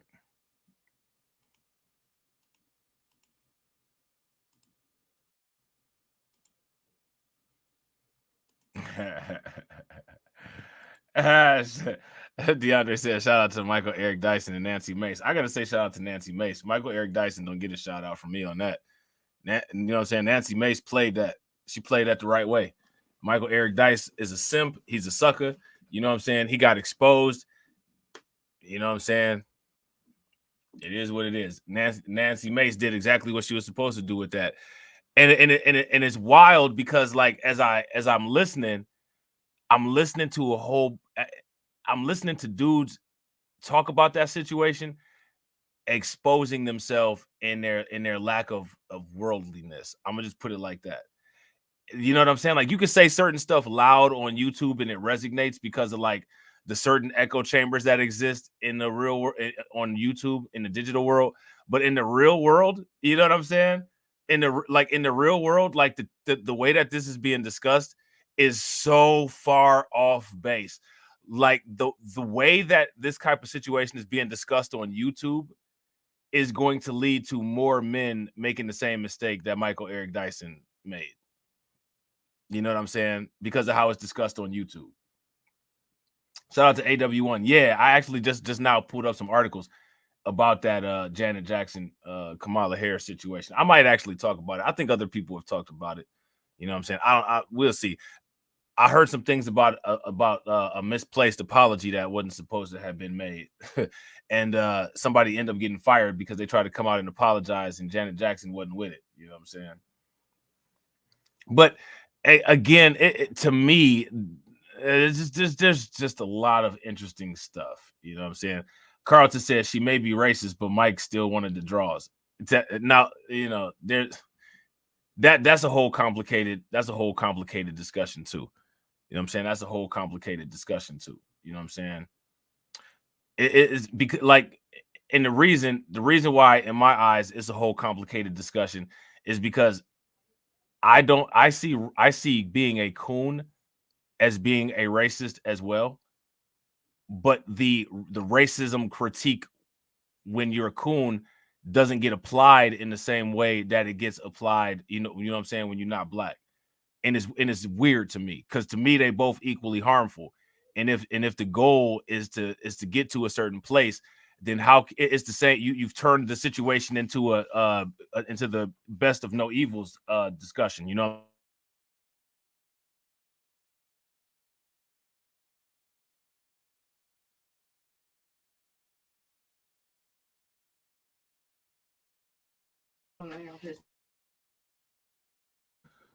So now, let me see. Hold on.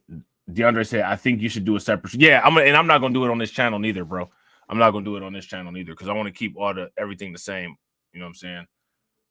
So now, let me see. Hold on. So here's this article from the Haitian Times, and it says, "White supremacist warning against Haitians in Ohio triggers fear and calls for action.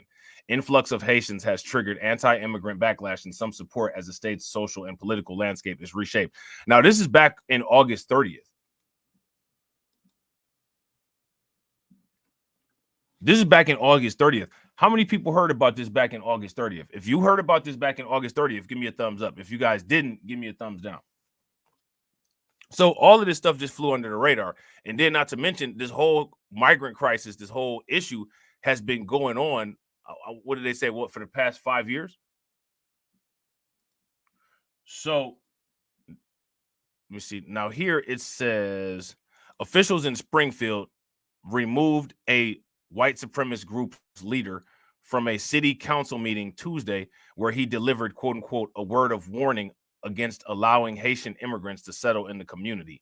Yet the brief appearance of the man who identified himself as Nathaniel Higgers, and I'm sure that's probably some type of acronym, you know what I'm saying? Like if you switch the H and the N, you kind of get some interesting stuff there. Still triggered a grave concern among Haitians and leaders hoping to help newcomers and longtime residents coexist. Now, let me ask you guys this question. And see, this is some of the stuff that kind of boggles my mind. Would you guys, like, if you see this dude go into the city council meeting looking like Shaggy from Scooby-Doo, how many of y'all would be just like so scared that you got to run and hide up under a car? If you guys would be that scared that you got to go and run and hide up under a car, give me a thumbs up. If you guys don't, then give me a thumbs down. Now, shout out to DeAndre. DeAndre said Michael Eric Dyson wanted to do some slave play. Now, I wouldn't. Here's my thing, right? I don't know if I would go as far as to say that. What I would go as far as to say is that there's not really standard definitions of anything, and certain things can just be thrown around and they get accepted or rejected based on what people want to believe that day.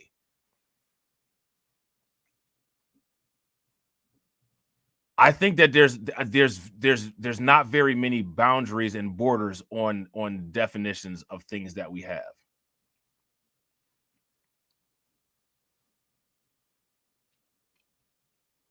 You know what I'm saying? But hey, he might though. He might. You know what I'm saying? And you know what I always said. You know, we talked about the situation with Mano. I don't, as long as your kink and as long as your freak is legal, you know what I'm saying, and you're not you know, harming anybody, right? And you know what I'm saying, you're dealing with consensual adults, not my business what you do. I don't care. I could care less. You know what I'm saying? But I'm the minority.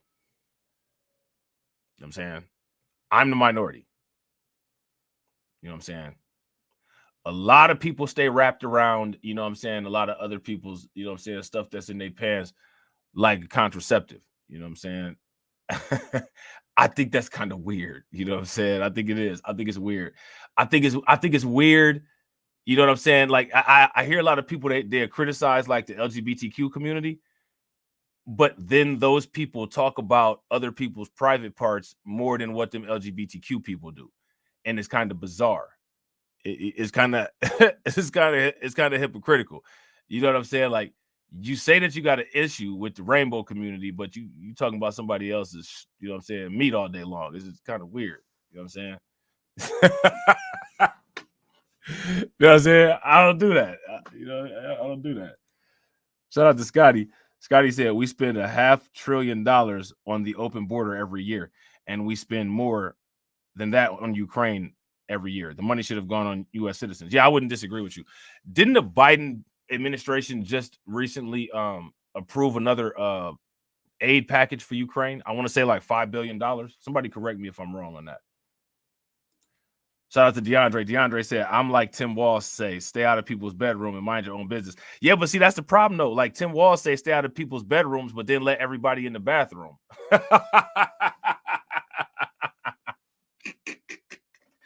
Tim Walz say, stay out of the bedroom, but then he say everybody can go in the bathroom, though. You know what I'm saying? Like you can't get no equilibrium anywhere. You know what I'm saying? But yeah, that's like a bigger problem. So like you guys know what I'm talking about. Like there's these sets of rolling double standards, and because of the set of rolling double standards, anybody can just change anybody can just change a definition to make it fit the narrative. And shout out to Carlton, the monolith will enforce the changed definition every time it changes.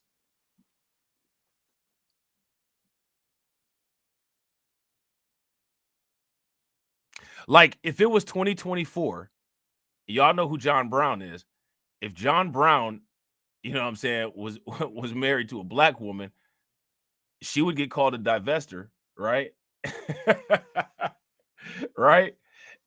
And it would just work. It would be okay. You know what I'm saying? And we don't have to, there's no standardization of the definition or anything. Nothing gets corrected. Nobody assesses it, because if you go against any type of criticism of something that doesn't make sense in that direction, somehow you're automatically cooning or off code, and you're the one that's the problem, despite the fact that there's a complete inconsistency there, and it just needs to be unsaid. And then everybody will make crazy videos saying subliminal or direct messages at you, and then the world will just go on and turn. And there's no regulatory mechanism. The only regulatory mechanism that exists is the monolith that enforces illogical thought. Yeah, exactly. Shout out to DeAndre. DeAndre said this is why there's no accountability in politics. No one can ever be held to any type of standard. And it's because of moving goalposts. The only thing that gets enforced is the constant shifting of the goalpost. The constant shifting of the goalpost. Then it'll, so this imaginary scenario that we're talking about, where, you know what I'm saying, John Brown is in a relationship, you know what I'm saying, with a woman that's not his race, it'll be, well, we don't know what was going on because none of us were there. So he could be suspected. So now we open up this blanket of suspected, and we can just say that somebody is suspected. Where did the suspicion come from? Well, the suspicion came because he deleted 2 black people, and that's it. Don't say anything else about it. Don't say anything else about it. Okay, but then when you do further investigation, the 2 black people that were deleted were slaves who were fighting on behalf of the plantation owner to try to stop him from freeing other slaves. But he killed 2, you know what I'm saying? He killed 2 of us, and that can't be accepted. And if you support that, you're supporting somebody harming us, and you're a coon. And this is the type of babble logic that actually goes on and is taken serious. And there's no regulatory method on it because of monolith. And honestly, like, as far as the monolith goes, the monolith for real is almost like a deviation of subscriber supremacy for real. There's no regulatory mechanisms on it. It's just basically chaos. It's ideological chaos. And it's just accepted. And ideological chaos is actually not chaos. Is actually, believe it or not, is actually a very structured management form. It's a very structured form of management that actually keeps the monolith intact. It may seem chaotic, and it'll seem chaotic to somebody who's logical, you know what I'm saying? But to somebody that's not logical, it will seem like a normal maintenance mechanism. And it is a normal maintenance mechanism. It's a normal maintenance mechanism of nonsense. Because there's never been a requirement of anything having to make sense. And there's never been any type of consequences, except for societal consequences, levied against things not making sense. Things not making sense creates an easy scenario for a lot of people, and things not making sense creates a difficult scenario for a minority of people. And when you're outnumbered in that minority, it makes it kind of difficult to maneuver around it. Shout out to Carlton. Carlton says, who shares the monolith? Who controls the monolith? Who do you think controls the monolith? Usually when people ask a question, they already got an answer. They just want to, you know what I'm saying, be validated in their thought. So who do you think controls the monolith? I think it's controlled by multiple. I think it's controlled by, like, I would say, like a matrice. There's like a flow chart, or like a cascading, like one. Have you ever seen when they had like the mafia, when the police is trying to track down the mafia, and they have like a whiteboard with everything pinned up on the whiteboard, and they have like the main person in the center? I think it's like a whole whiteboard of people who kind of control certain parts of the monolith. Some of them look like us. A lot of them look like us. You know what I'm saying? You know what I'm saying? A lot of them look like us. You know what I'm saying? Shout out to Carlton. Carlton said multiple entities. Yeah, multiple entities. Facts, bro. Big facts. Oh man, we gotta make it. We gotta make a channel where we break down the monolith. It should be. A lot of people wouldn't like that channel, man. It should be called Breaking Down the Monolith, man. A lot of people wouldn't like that channel, but they'll watch it anyway because they don't have no control. You know what I'm saying? And they want to know if they're getting talked about or not, so they'll watch it. You know what I'm saying?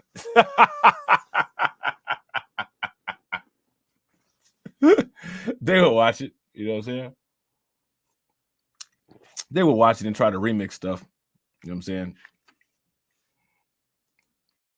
So now here it says, in a video of the meeting posted on Facebook, Baronitz said he was the organizer of an anti-Haitian march held during a recent music festival in the city. He was representing Blood Tribe, a growing neo-Nazi group that the Anti-Defamation League describes as presenting a hardcore white supremacist group. Okay, so you guys know about the Blood Tribe, right? They got like a little compound out in Maine, something like that.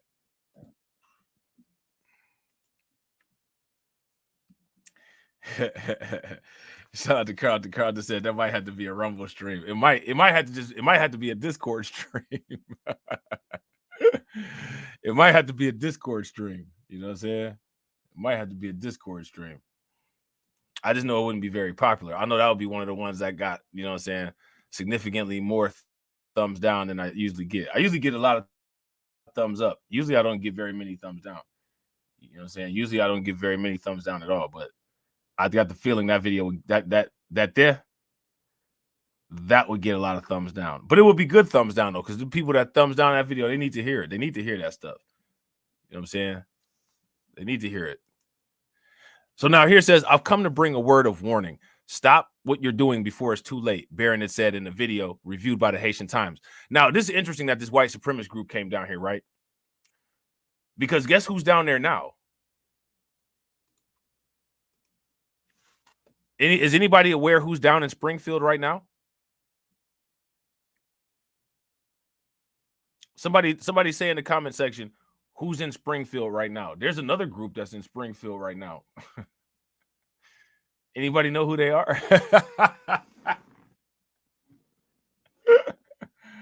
Anybody know who they are? I had mentioned it yesterday in passing. Who's down there now?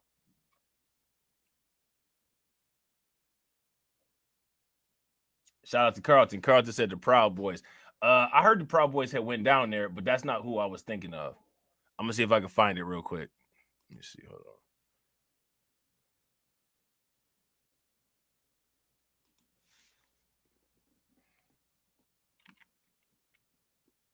Hold on real quick. Whoa. Yeah, I got it. Hold on. I got it. I got to grab this real quick. Give me a second. Give me 1 second. Yeah, from the Black Hebrew Israelites. The Black Hebrew Israelites is who is down there right now, allegedly.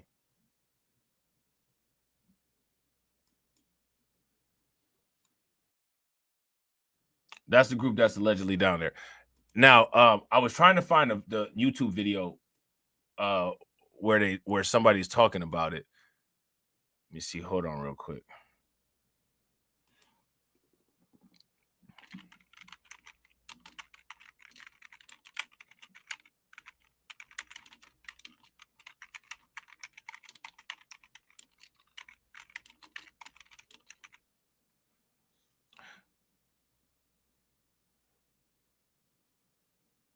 What the heck? I gotta look at this. It's a lot going on. See, like this is one of the reasons why. This is one of the reasons why I don't really go online too often. See, you know what? Hold on. Give me 1 more second. If you guys haven't smashed the like button yet, please do me a favor. Take a moment, smash that like button. Also, if you guys haven't hit the bell, please take a moment, hit the bell, and also please share the stream to your social media. All right, let me see something real quick.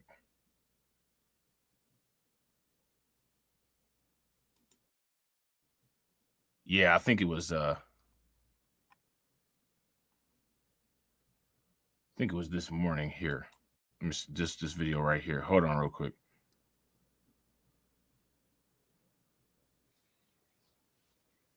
Yeah, this is it. This is it.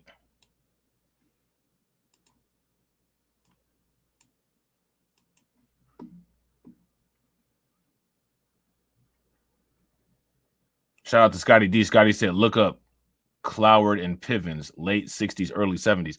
I heard of that. I can't remember what the context was that I heard of it in, though. Hold on real quick. Let me see. I don't know how that happened.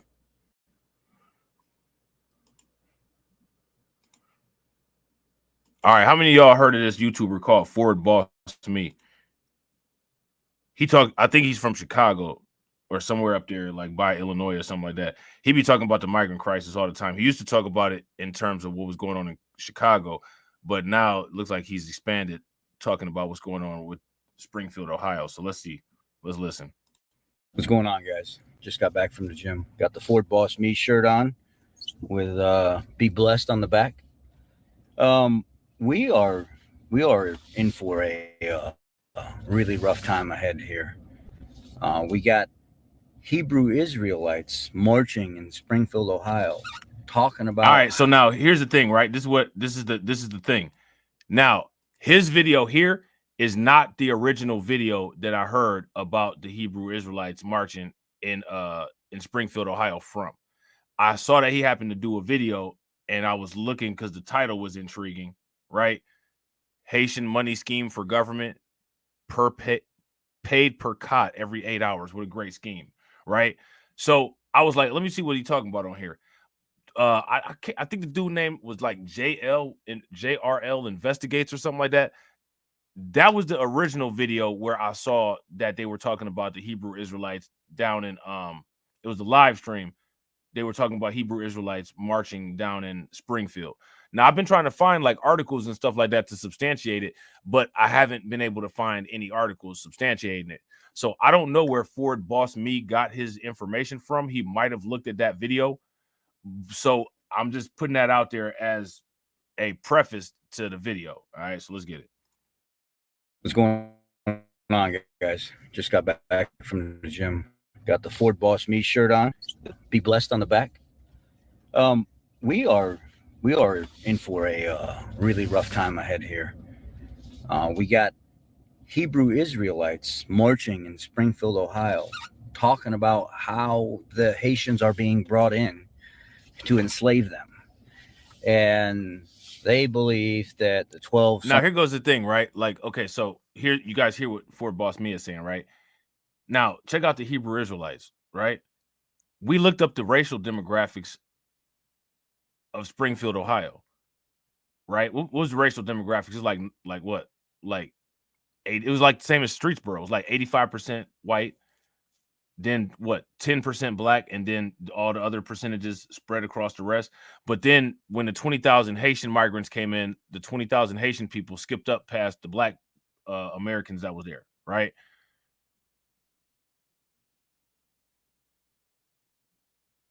I don't know, like, for one, like, okay, there's 10% black people there, and as far as Hebrew Israelites go, they're not gonna say that the 80% is part of any of that, right? So I don't who they gonna enslave there if as a conspiracy theory. So according to him, he's saying that the Hebrew Israelites are saying that the Haitians have been brought in to enslave the people who would quote unquote classify as Israelites, which wouldn't be that 80%, right? It would basically be, you know what I'm saying, people within that 10%. I don't, that to me, like, I don't, I hear it. I don't know how much sense it makes though. What do you guys think? To me, it doesn't seem practical. You know what I'm saying? And people, people really be wanting to buy into and attach to these conspiracy theories and ideas and stuff like that. And it's just people there's really people that are hoping that one day, you know what I'm saying, somebody will shine a flashlight and a Haitian will turn around and a struggling cat will be hanging out of his mouth. But like, I don't think that we're ever going to see that. I hate to disappoint everybody. I don't think we're going to see that. No, he's not saying that. He's not saying that. Shout out to DeAndre. He's not saying that. What he's saying that the Hebrew Israelites are actually warning the entire community of this alleged nefarious purpose that they've been brought in for. I'm gonna finish running the video. Something pillars of life and blah blah blah, or whatever it is that the Hispanics and the Black Hebrews, or whatever you want to call them, are part of this 12 pillars of life or something like that, or whatever the hell it is. And they're marching in Springfield, Ohio. because they think the Haitians are being enslaved. Like, there may be some truth. Oh, to wait a minute. He said he thinks that the Haitians are being enslaved. They're marching in defense of the Haitians because he thinks that the Haitians are being enslaved. Okay, so I got the whole premise of it wrong. All right, let's start all over again. What's going on, guys? Just got back from the gym. Got the Ford Boss Me shirt on with "Be Blessed" on the back.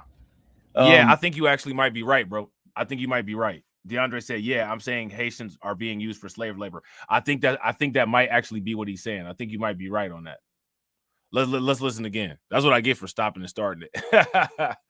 We are in for a really rough time ahead here.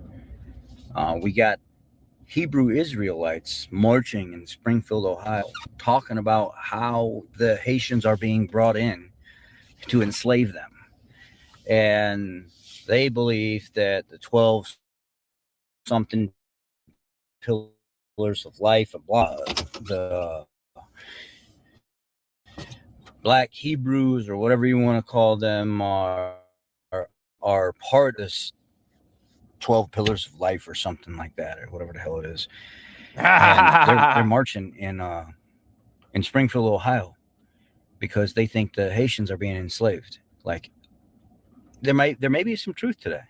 Is that the reason why our politicians, our government here is allowing so many migrants to come in here? Is what everybody's saying about the Great Replacement?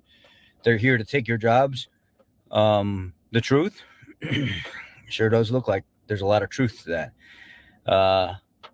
What do you guys think? I mean, I know that I see a lot of factory CEOs that have been interviewed that are saying that they love hiring Haitians. They love hiring the illegals.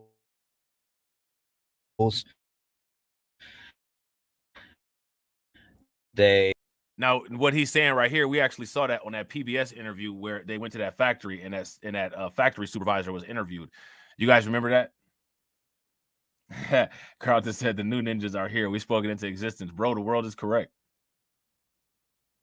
Now, what's interesting, never mind. I'm not even going to go there. We'll go there later. We'll go there at some point. At some point, this will resurface. For way less and get way more out of them. I think the Great Replacement theory looks pretty logical. It's just a matter of when, how long is it going to take? Yeah. When is this going to happen? Yeah, facts. Shout out to DeAndre. DeAndre said that video that you showed proved that. Bro was saying that all the W people there are junkies and the Haitians are always on time. Yeah, that was from that PBS NewsHour interview. So, you know what I'm saying? The supervisor at the factory literally said that. You know what I'm saying? This is crazy. It's already happening. And are we going to see some kind of major uptick in crime and migrant movement and just overall corruption in general between now and November?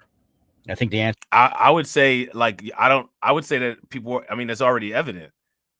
It might not be evident in particular areas, right? Like, it might not be evident in every single area in the United States.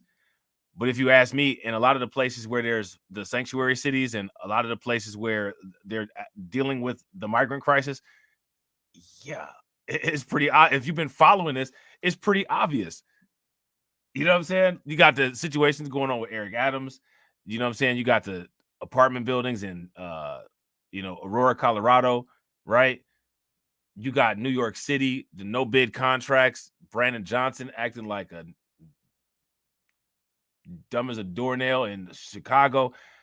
I mean, like, to me, it's kind of obvious, right? But you gotta pay attention to the language, though. This dude right here, you know what I'm saying? He's talking to a specific audience. Like, he made this video for everybody to watch, but he's talking to a specific audience. Like, he made this video for you to watch, but he's talking to a specific audience. You know what I'm saying? And I think, like, when people listen to these type of videos, or like when people listen to that kind of content, people should take that kind of stuff into consideration. You know what I'm saying? Like, the video's for you, not the message. You know what I'm saying? If y'all agree, give me a thumbs up. If y'all disagree, give me a thumbs down. The video is for you to watch. The message ain't for you, though. You know what I'm saying? The message is for the people he made the message for. You know what I'm saying?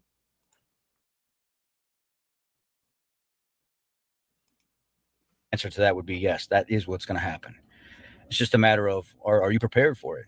You know, and when we say prepared, we mean are you stocked up on dry goods, food, medicines, vitamins, things like that? If we go through another shortage again, or if they do take and create, you know, disaster in the streets and stuff, if it turns out to be another Portland thing, or not Portland, what the hell was it out there in where they had the Chad zone and they were locking down blocks and they wouldn't allow police in and wouldn't allow medical people in there, and a dude got shot and was dead in that Chaz zone, and they couldn't. And the mother of the child, or the man. Yeah, shout out to DeAndre. Shout out to DeAndre. DeAndre said he's talking to his folks. Yeah, facts. Now, you know, they'll deny it. I don't know why they would deny it, but they will if you be like, you know what I'm saying, like, who you talking to? You know what I'm saying? You ain't talking to you know what I'm saying? You ain't talking to us, you know what I'm saying? But, you know, yeah, that's what it is. If y'all agree with DeAndre, give me a thumbs up. If y'all disagree, give me a thumbs down. You know what I'm saying? Shout out to DeAndre. DeAndre said this is how Kellyanne Conway was speaking on FBA, and all the pro-blacks was on her nuts. Kellyanne Conway, or are you talking about what's her name? The other chick. Oh man, what's her name? I can't think of her name. Ann Coulter. Was it Kellyanne Conway or was it Ann Coulter that you talking about? Kellyanne Conway might have said something crazy. You know what I'm saying? She looked like a retired Harlequin. You know what I'm saying? She's like a retired Harley Quinn. I remember the little viral statements that Ann Coulter had made. I ain't really heard nothing viral from Kellyanne. What's her name? Kellyanne Conway. I ain't heard nothing too viral from her. I'm gonna have to look into it. But the thing that, you know, like, yeah, I think it was Ann Coulter. Kellyanne Conway don't really say too much. Like, she just be sitting there with the psycho smile. She don't really say too much. Like, she do say, you know, she'll say something, but like, it ain't like, you know, it's something like you'd be like, okay, it ain't nothing crazy. Like, Ann Coulter would come out and say like just like some like Trump level wild stuff. You know what I'm saying? Kellyanne Conway, you know what I'm saying? She kind of sit there with the Prozac face for the most part. She got to sit there with the Prozac face. You know what I'm saying? But yeah, though, like, I'm glad you said this, bro. You know what I'm saying? Let me go back up real quick. I'm glad you said this because I found that weird. And I don't know why I found it weird. But it kind of it substantiates what I be saying. It was the way, like, the way people was making her comments go viral. It was wild to me.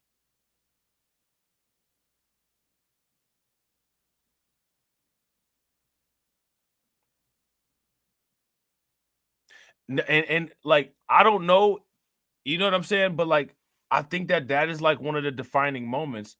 Like, yeah, when it comes to like the thin black line that I be talking about, like, I'm right about that. I'm right about that. I'm sorry, like, I wasn't impressed. You know what I'm saying? But a lot of people were. A lot of people were. And I mean, I'm not trying to be funny, but like, I don't know what's worse. Honestly, I do know what's worse. I don't know what's worse. The gravitation towards Ann Coulter on the nonsense that she says, or Michael Eric Dyson being married, trying to slide into Nancy Mace's inbox.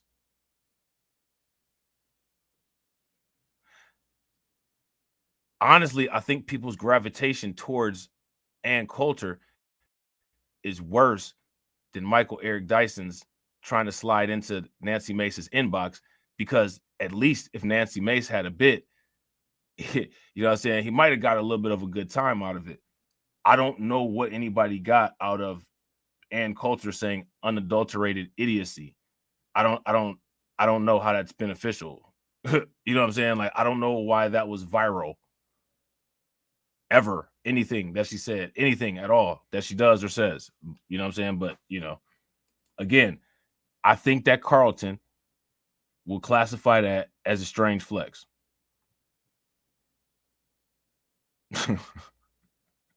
I think Carlton would classify it as a strange flex. You know what I'm saying? And if he did, I wouldn't disagree. You know what I'm saying? Man that got shot, that died, was like, man, y'all didn't get in there to save my baby, and y'all didn't get in there to do. That's because, yeah. Shout out to DeAndre. DeAndre said, because pro-black coons love when masters speak up for them. They love being seen by white folks. So then again, right? Like, that's why I asked the question. The only difference is audience when it comes to the two. The only difference is audience. There's no difference. There's no other difference. The only difference is who the message is being delivered to.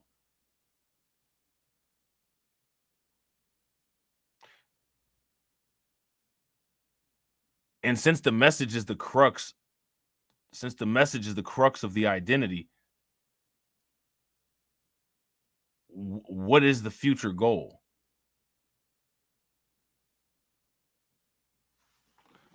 How does, in either sense with either audience, how does a long-term goal get materialized?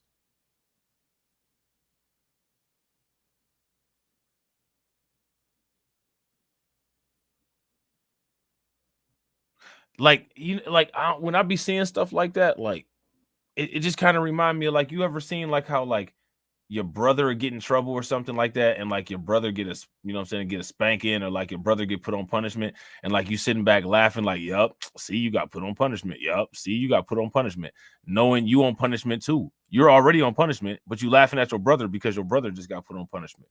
You know what I'm saying? Like, why are you laughing? You know what I'm saying? Like, like that's just bizarre to me. You know what I'm saying? Like, what? Shout out to DeAndre. DeAndre said all the monolith heard was FBA and missed the whole point. Like this vid, they hear him speaking up for them and miss him telling people to strap up in the same videos. Yeah, and notice he ain't telling them to strap up and hurt no migrants. Right? He didn't say that. You know what I'm saying? He ain't saying who to defend yourself from. He just saying make sure you got resources and assets. Because it's open season on everybody the way they looking at it. Yeah, shout out to Carlton Way. Carlton said that's why a lot of black people don't want W supremacy to go away, because we're low-key products of it. I would say that for somebody that will argue with that, if we're not low-key products of it, you know what I'm saying? It's definitely either, you would have to say, like, either a parasitic or a symbiotic relationship. I would say parasitic, but I would be willing to, like, give some leniency and say symbiotic if somebody argued me on parasitic. Not without a fight though. But that would be the threshold that I would stop at. You know what I'm saying? I just don't see how people don't see, like, the inconsistencies with that stuff. Like, it's just weird. And the thing is, I don't like, it's crazy how they got quality control ran on everybody so much. Quality control, bro. You know what I'm saying? Like, the quality control is so good that, like, you can silence a room. All you gotta do is just start talking about certain stuff.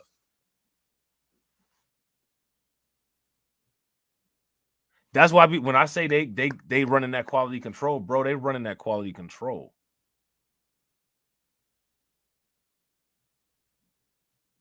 They running that quality control.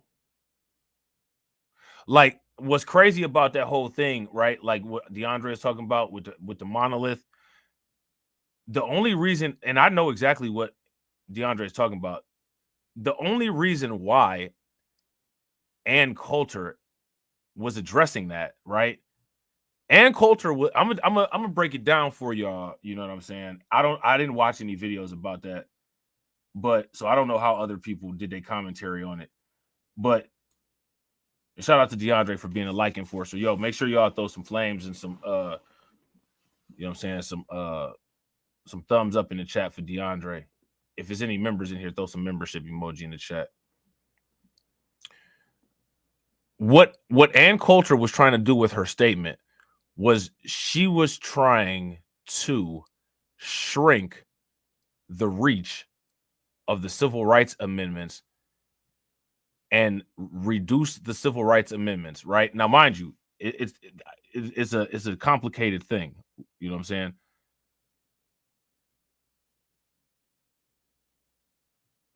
The only reason why Ann Coulter made the comments that she made in terms of the dilution of the civil rights movement, for one, is to try to reduce the argument of reparations, right? And also because of the continued expanding, like the benign neglect, the expansion of the benign neglect on the civil rights movement, it makes the bullseye target on white people a lot bigger, and they can be hit by other groups of people. And what she wants to do is she wants to consolidate it to a point so that none of the civil rights stuff can be utilized on a white person committing harm against other people. That's why she's saying that the civil rights movement has become widely anti-white, because of what went on in the United States, how black people have been specifically harmed. These things should be specifically for black people. But mind you, her angle on it is not because she believes that black people should get the benefit. It's to reduce the risk exposure of white people. Now, people heard that and was basically like, she advocating for us. She's not advocating for us. You know what I'm saying? Like, she's advocating for dilution of power. And also, in the way that she explained that the shrinking of the civil rights movement, she would then be able to flip that and somehow say that those 3 constitutional amendments are equivalent to reparations, and that's all you get, and wrap that up and throw that in the sea and never talk about it again. And she actually said, not in those words, but in very similar words in that video. I don't know how people missed that part. I guess it's the same way conservatives missed the part when Malcolm X started talking about them. You know what I'm saying? Honestly, I don't think people missed it. I think they tuned out after that, because the quality control had got ran when certain trigger words had got said. Hit that MK Ultra. You know what I'm saying? And that was all she wrote. That's what, if you ask me, like, that's what I saw happen. I don't know how people didn't see it as that. I don't think that that's anything viral worthy. You know what I'm saying? Like, to me, if you ask me, like, all she said for the most part was, you know, we all in it together as Americans. You know, she basically gave the Myron Gaines Twitter space speech. You know what I'm saying? Just applied it to a different situation. But, you know, other people, you know, that's not what they got out of it. And that, you know, everybody's entitled to their own interpretation and opinion and all that. But, you know, I mean, you know what I'm saying? Like, with the history of somebody like Ann Coulter, like, you really think you're going to see her marching down the street with a sign over your head? You know what I'm saying? Representing you, like, come on, man. You know what I'm saying? But I'll tell you what, I'm gonna tell you this though. I'm gonna tell you this. People who go to church, they will believe anything. You know what I'm saying? So yeah, I'm sure there's a lot of people that actually do believe that. Because again, you know what I'm saying? People that go to church, they will believe anything. You know what I'm saying? The people that were there locked it down. They had their own security that was armed, and they would not let the police and the paramedics and stuff in there. So the local government said, all right, fine. Y'all want to farm for yourself and cook for yourselves and stuff like that? You can have your little zone for a little bit before we get tired of it and come take it over. Let's see what happened. And then they started dying and fighting and shooting each other, and people. I'm picturing stuff like that happening in the future if things keep going the way that it is right now. And now we find out through all the different independent reporters and stuff on YouTube, like JLR and everybody else that went to Springfield, Ohio, and Aurora. See, so he's talking about JLR. That's the video that I was talking about. The person who did the video of that car accident, and that's the person I believe I didn't see any footage, but I think he might have had a picture. I think he had a picture of the Hebrew Israelites down there in Springfield, Colorado, and all this other stuff, that all these things that people have been saying is true. They weren't made up stories. They were actually legitimate stories. Some stories were kind of full one way or the other, more relevant, but they were all true stories. The eating the cats, the eating the ducks, and all that stuff. There have been plenty of video footage and stuff brought forward that you just have to look for a little bit that show that this stuff did happen. And where is the video footage of the people eating the cats, dogs, and ducks? Where is it? If there's so much of it, it should be readily available. Like, I look for this stuff all the time. Now, I haven't seen any. To anybody that watches this video, if you got pictures of video that's confirmed of somebody doing that in Springfield, Ohio, drop it to me in the Discord or tag me on some social media with the link. And eyewitnesses from the local places in Ohio saying that, no, we've seen this stuff happening. We've literally called and reported it. It's just our mayor doesn't want to own up to it, and our police chief doesn't want to own up to us looking as bad as we do. So they're trying to cover it up. They're probably in on creating the fake LLCs and buying up homes and apartment buildings and stuff like that as well to house these Haitian migrants, because they are getting paid per cot, not per apartment, per cot. So if they can place them in housing where they get a place to sleep, and from what I understand by watching JLR and stuff like that, is the frugal prepper, if you haven't check him out, is they pay at a time. You pay for every 8 hours. The other 16 hours you got to be out being productive, working, something like that, but you don't have access to that cot. So there'll be 3 different people in a 24-hour period sleeping in that cot. So they're, man, they got bed bugs and everything else on that. That, like, the conditions inside those places are detestable. If y'all would agree, give me a thumbs up. If y'all would disagree, give me a thumbs down. tripling their money per cot in these places. And yeah, it's a great money scheme. Great, sick, but genius idea. And it's pretty sad that this is what we would result to, but this is what's going on. They don't pay per person. It's per cot per every 8 hours. That's how it's paid. Anyhow. So yeah, so that's that. All right. So basically, like, what we was looking for out of that was the account of the Black Hebrew Israelites, right? Yeah, bro. If it's anything like what we heard in Chicago, bro, all kind of diseases going around, probably like airborne stuff. You know what I'm saying? TB, close quarters. I bet, you know what I'm saying? C-19 spreading like wild. You know what I'm saying? It's disgusting. And then, of course, once those things spread there, you know what I'm saying? Those things will then get spread into the community, right? We saw the resurgence of measles, and that kind of just died down. Like, people just stopped talking about that, right? So now here it says, I've come to bring a word of warning. Stop what you're doing before it's too late. Bernays said in a video reviewed by the Haitian Times. Crime and savagery will only increase with every Haitian you bring in. And YouTube manual reviewer, and to all of you weirdos out there, I'm reading an article. That's not my words or my feelings about people from Haiti. You know what I'm saying? Officials immediately asked police to remove Bernays, saying he was threatening them with violence, which, I mean, he said some things that were not, really the best things to say, but there, I didn't see any threats of violence there. Did you guys? If you guys saw threats of violence in that, give me a thumbs up. If you guys didn't see threats of violence, give me a thumbs down. I must have forgot what the 1960s was like if they thought that was violence, right? Viles Dorensville, executive director of the Haitian Community Support and Help Center, was in the meeting that evening. In a phone interview Thursday, he said such anti-Haitian acts and rhetoric are due to misinformation, that he would like officials to educate residents blaming Haitians for the city's long existing ills. That's okay.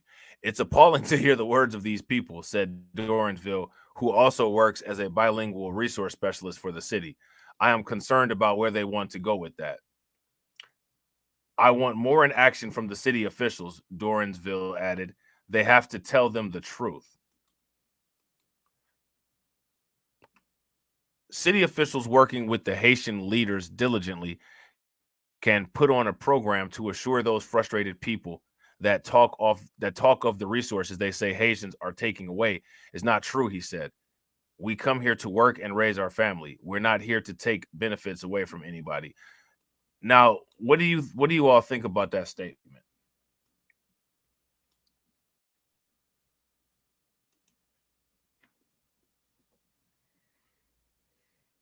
Yeah, I gotta agree. Shout out to DeAndre. DeAndre said it's crazy how these things happening today are being compared to the atrocities that happened to our people during the civil rights era. Yeah, and look who's, you know what I'm saying? Look who's doing it, and look who's pushing it. You know what I'm saying?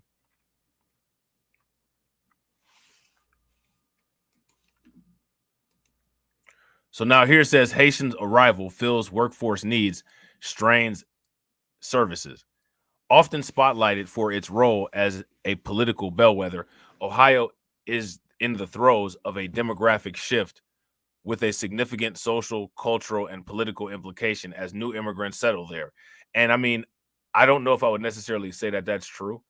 You know what I'm saying? Like, I would say that that's true maybe in those certain parts, but yeah, that's not true. You're not coming to some place where there's no jobs at to work unless it's jobs that's already there for you. Ain't no jobs in the steel belt except for certain types of jobs. So these people that's coming in working at these factories and stuff like that, listen, Joe Biden them just gave Michigan they gave them like $2-3 billion to revitalize all of those auto plants.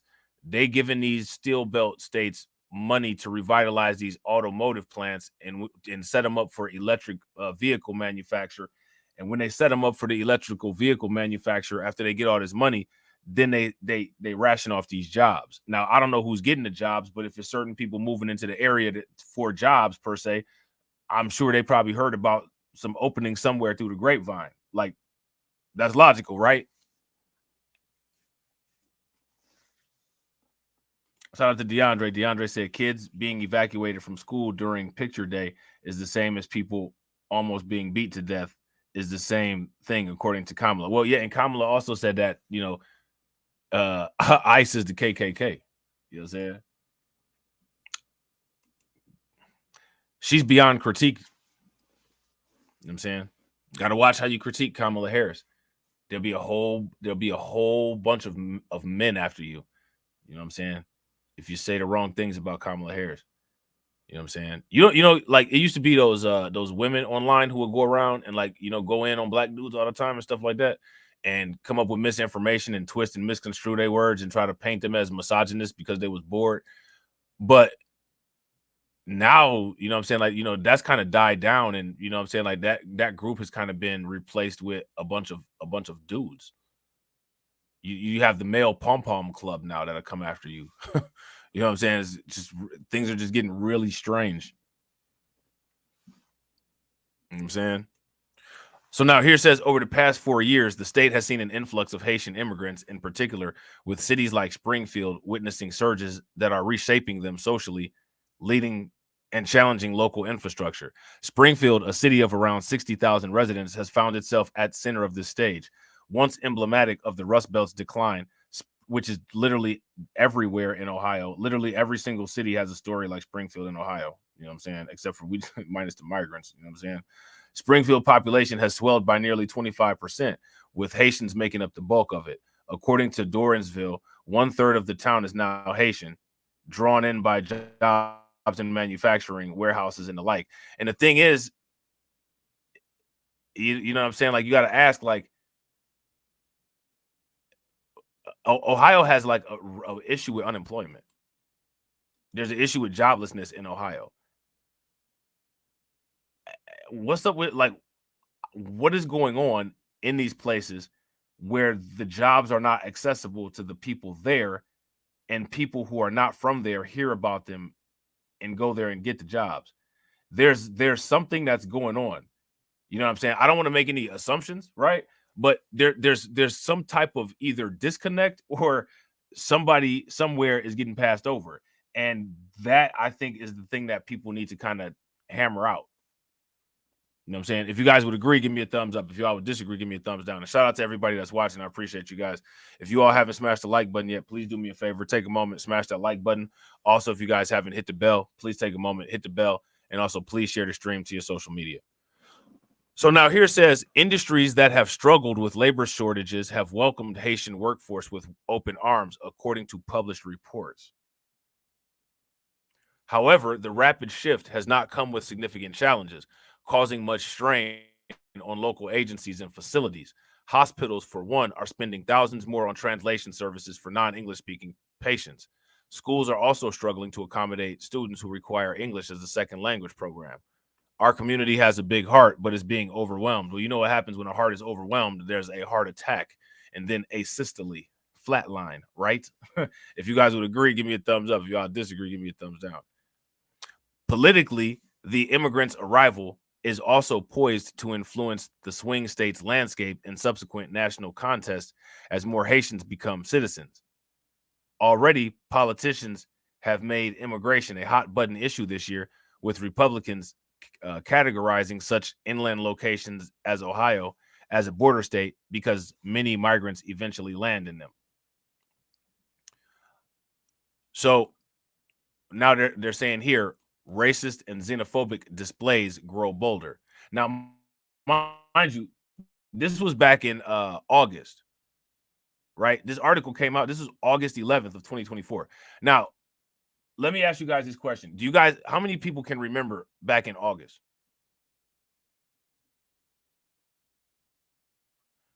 If you guys remember back in August, who was talking about this stuff back in August?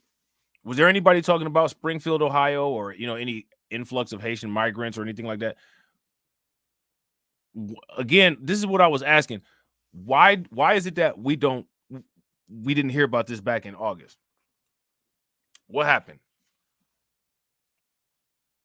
How did this get passed up? Or did it get passed up? Because clearly it's been happening, right? You know what I'm saying? It's been going on, but for whatever reason, we didn't hear about it. Among the many challenges, the most virulent by far has been the quote-unquote racist and xenophobic displays in town, online and offline.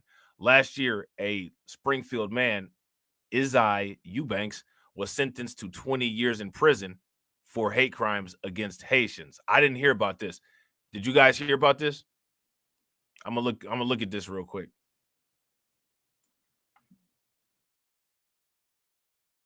Ohio man sentenced 20 years for hate crimes. The heck? And it's a black dude.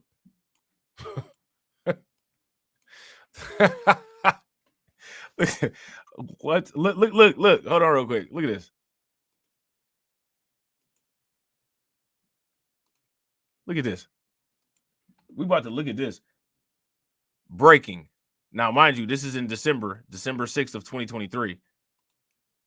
Springfield, Ohio man sentenced to 20 years for hate crimes against Haitian community. All right.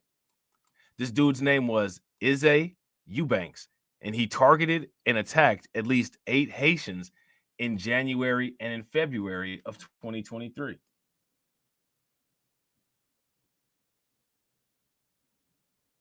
The hell?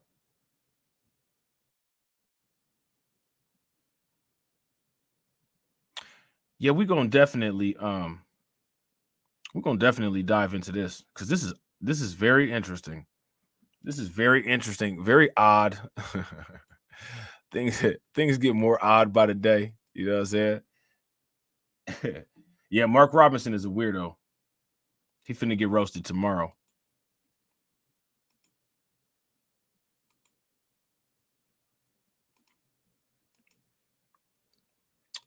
Mark Robinson definitely finna get roasted tomorrow.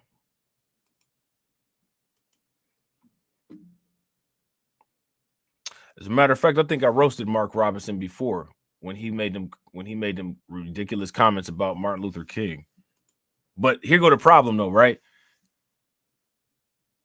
We got to roast everybody for all the ridiculous comments that they make about Martin Luther King. And that's a lot of people. You know what I'm saying? It's a lot of people. A lot of people purposely misquote Martin Luther King.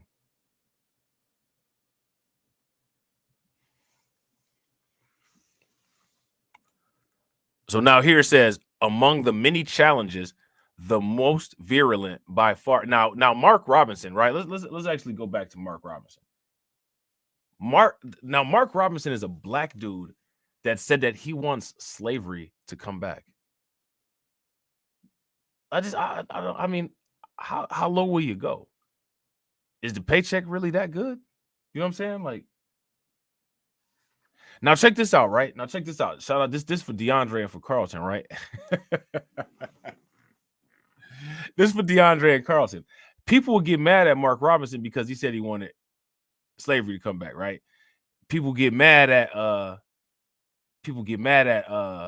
what's his name? Byron Donalds, right? They mad at him because he said under Jim Crow, you know, he had the little Jim Crow sermon, right? But the same people that's mad at them two are the same people that cheer on every time Ann Coulter say something foul and be like, see, I told you. Like, it's weird. I can't not look at that and be like, that's weird. You know, everybody go ahead and side eye me, but you know what I'm saying? I know that those are inappropriate side eyes and I don't care. You know what I'm saying? Because it's weird. To me, all three of them is the same thing. You know what I'm saying? I don't know how any one of those things is any better than the other.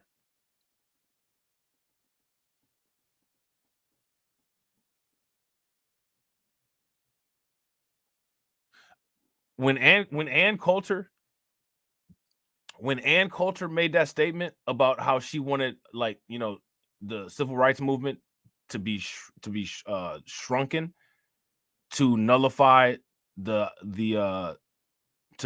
reparations argument, and you know what I'm saying, to provide more strength in the direction that would favor her. I don't know how that was a gotcha moment. I don't know how that was a W. Like, I don't see it. You know what I'm saying?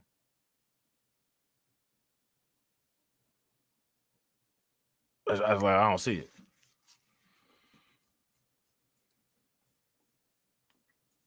Mm-hmm.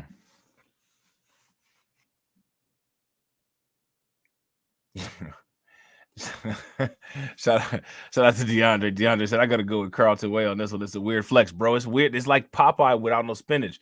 You know how when Popeye don't have no spinach and he try to flex his muscle and like his bicep just collapses downward? It's like that. Like, look how big this muscle is. And it's like your bicep is on the floor. You know what I'm saying? It fell through the other side of your arm. Like, what are you talking about? It's a weird flex. You know what I'm saying? Break it down to me like a baby so I understand it, because I don't, man. I don't. You know what I'm saying? And the thing that's interesting about that, you know what I'm saying, like, was what Ann Coulter is talking about is actually feasible, right? Is actually somewhat feasible if they are able to utilize the Supreme Court kind of in the way the Supreme Court has been being utilized. So, you know, that kind of thing is feasible.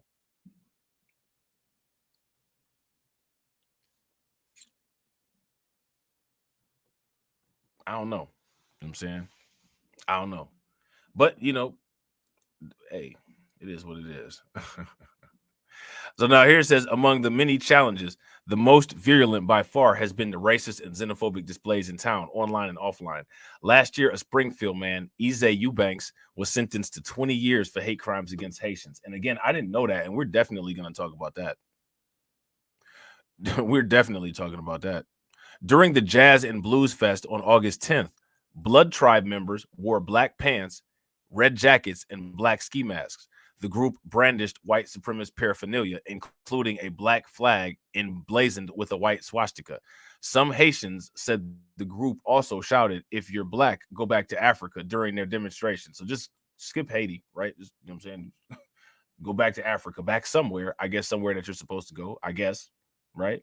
I find it interesting that them people never think about going to any of the ethno states that already exist in Europe that they came from, because America was, before they renamed it, there weren't any white people here. You know what I'm saying? Now, if you say that in today's time, you have somebody crying saying that that's anti-white rhetoric.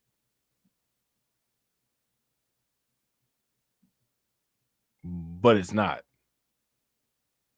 It's just true.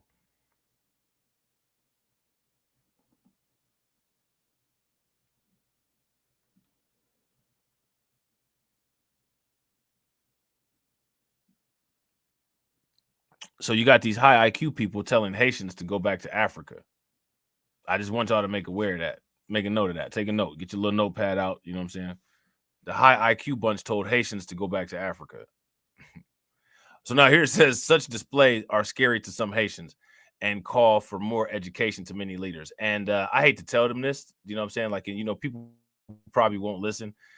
And, you know, there's a diaspora war that's going on. That's unfortunate. You know what I'm saying? That has, you know, festered distrust. You know what I'm saying? And, you know, people not really paying attention to people's messaging and stuff like this. But I would go as far as to say this, man. I'm going to throw this out there, man.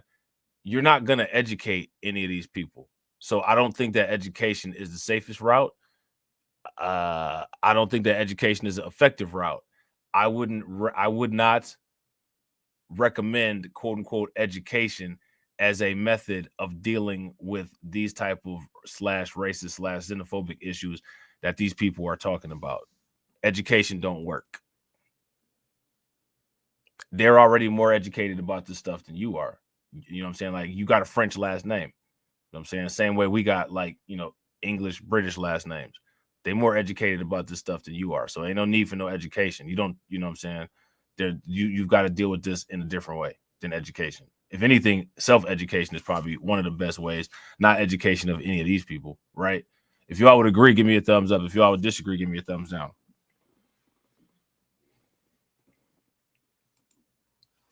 So now he goes on to say, we feel unsafe, said JD, a married father of two whose full name the Haitian Times is withholding for his security. They're saying online that they're going to hunt Haitians. Well, me personally, if somebody said that they were going to quote unquote hunt me, first I'm going to hunt them back, and there's going to be booby traps.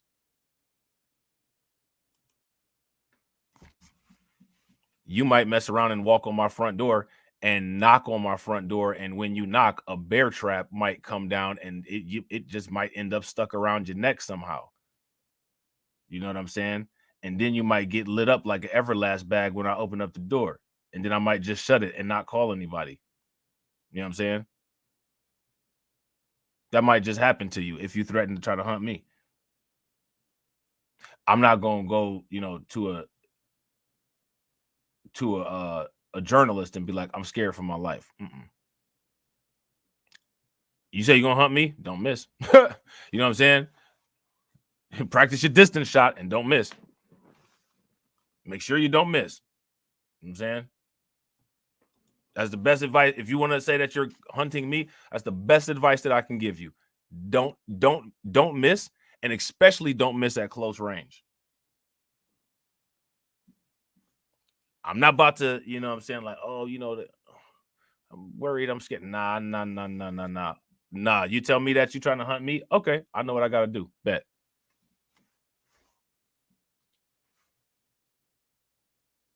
You know what I'm saying? But everybody, you know, people aren't the same. Everybody's not the same. And that's fine. You know what I'm saying? People don't have to be the same. AW1 said, God damn.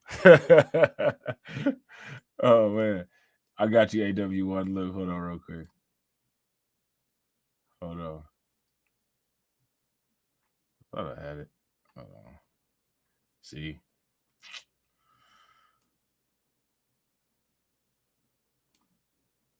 What kind of shit is that? There you go. There you go. So now here it says, yes, Haitians sometimes cause trouble, but most of the time these people are being racist. JD continued.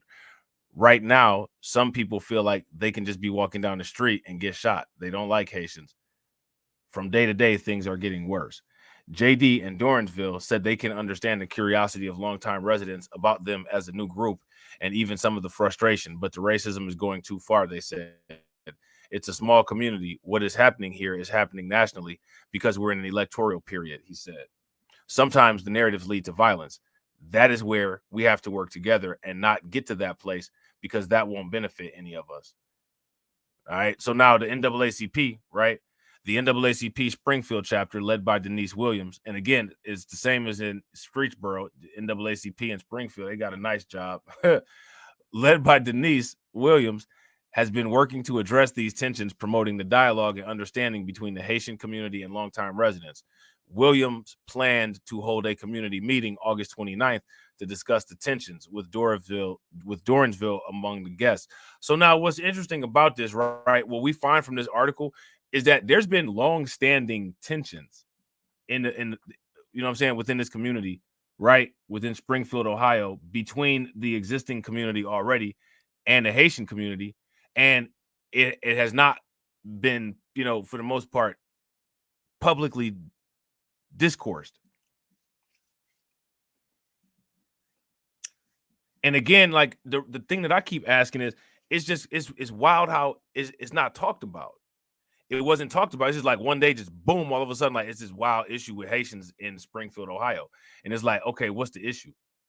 Well, the issue is that there's been this ongoing influx of migrants that's been going on since I think they said what, like 2020? And it's like this has been going on since 2020, and like we just now hearing about it. You know what I mean? So now here it says we have a lot of racism going on, and I'm not for that. Williams told the Haitian Times recently, I don't care what you say. If you mistreat one black person, you're migrating all of us. I don't know. You're migrating all of us. I don't know. I don't know what that means. Sophia Peerless, a Columbus resident who has formed Facebook community groups for Ohio Haitians, said the latest display should prompt both Haitians and Ohioans to do more against hate and bias in their area.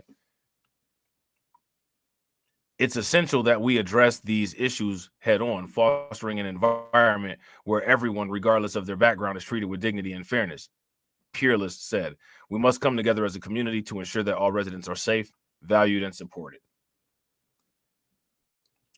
All right. So again, you know, this article is from August 30th.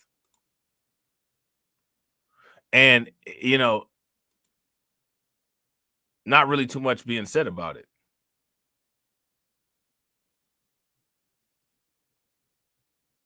Not really too much being said about it. And it's just weird. All right. So now we're gonna go back to this, talking about this cat here. And we're gonna go right before where that guy who was Hungarian and black was talking. All right. And shout out to everybody watching. I appreciate you guys. If y'all haven't smashed that like button yet, please do me a favor, take a moment, smash that like button. Also, if you guys haven't hit the bell, please take a moment, hit that bell, and also please share the stream to your social media. All right, so let's check this out.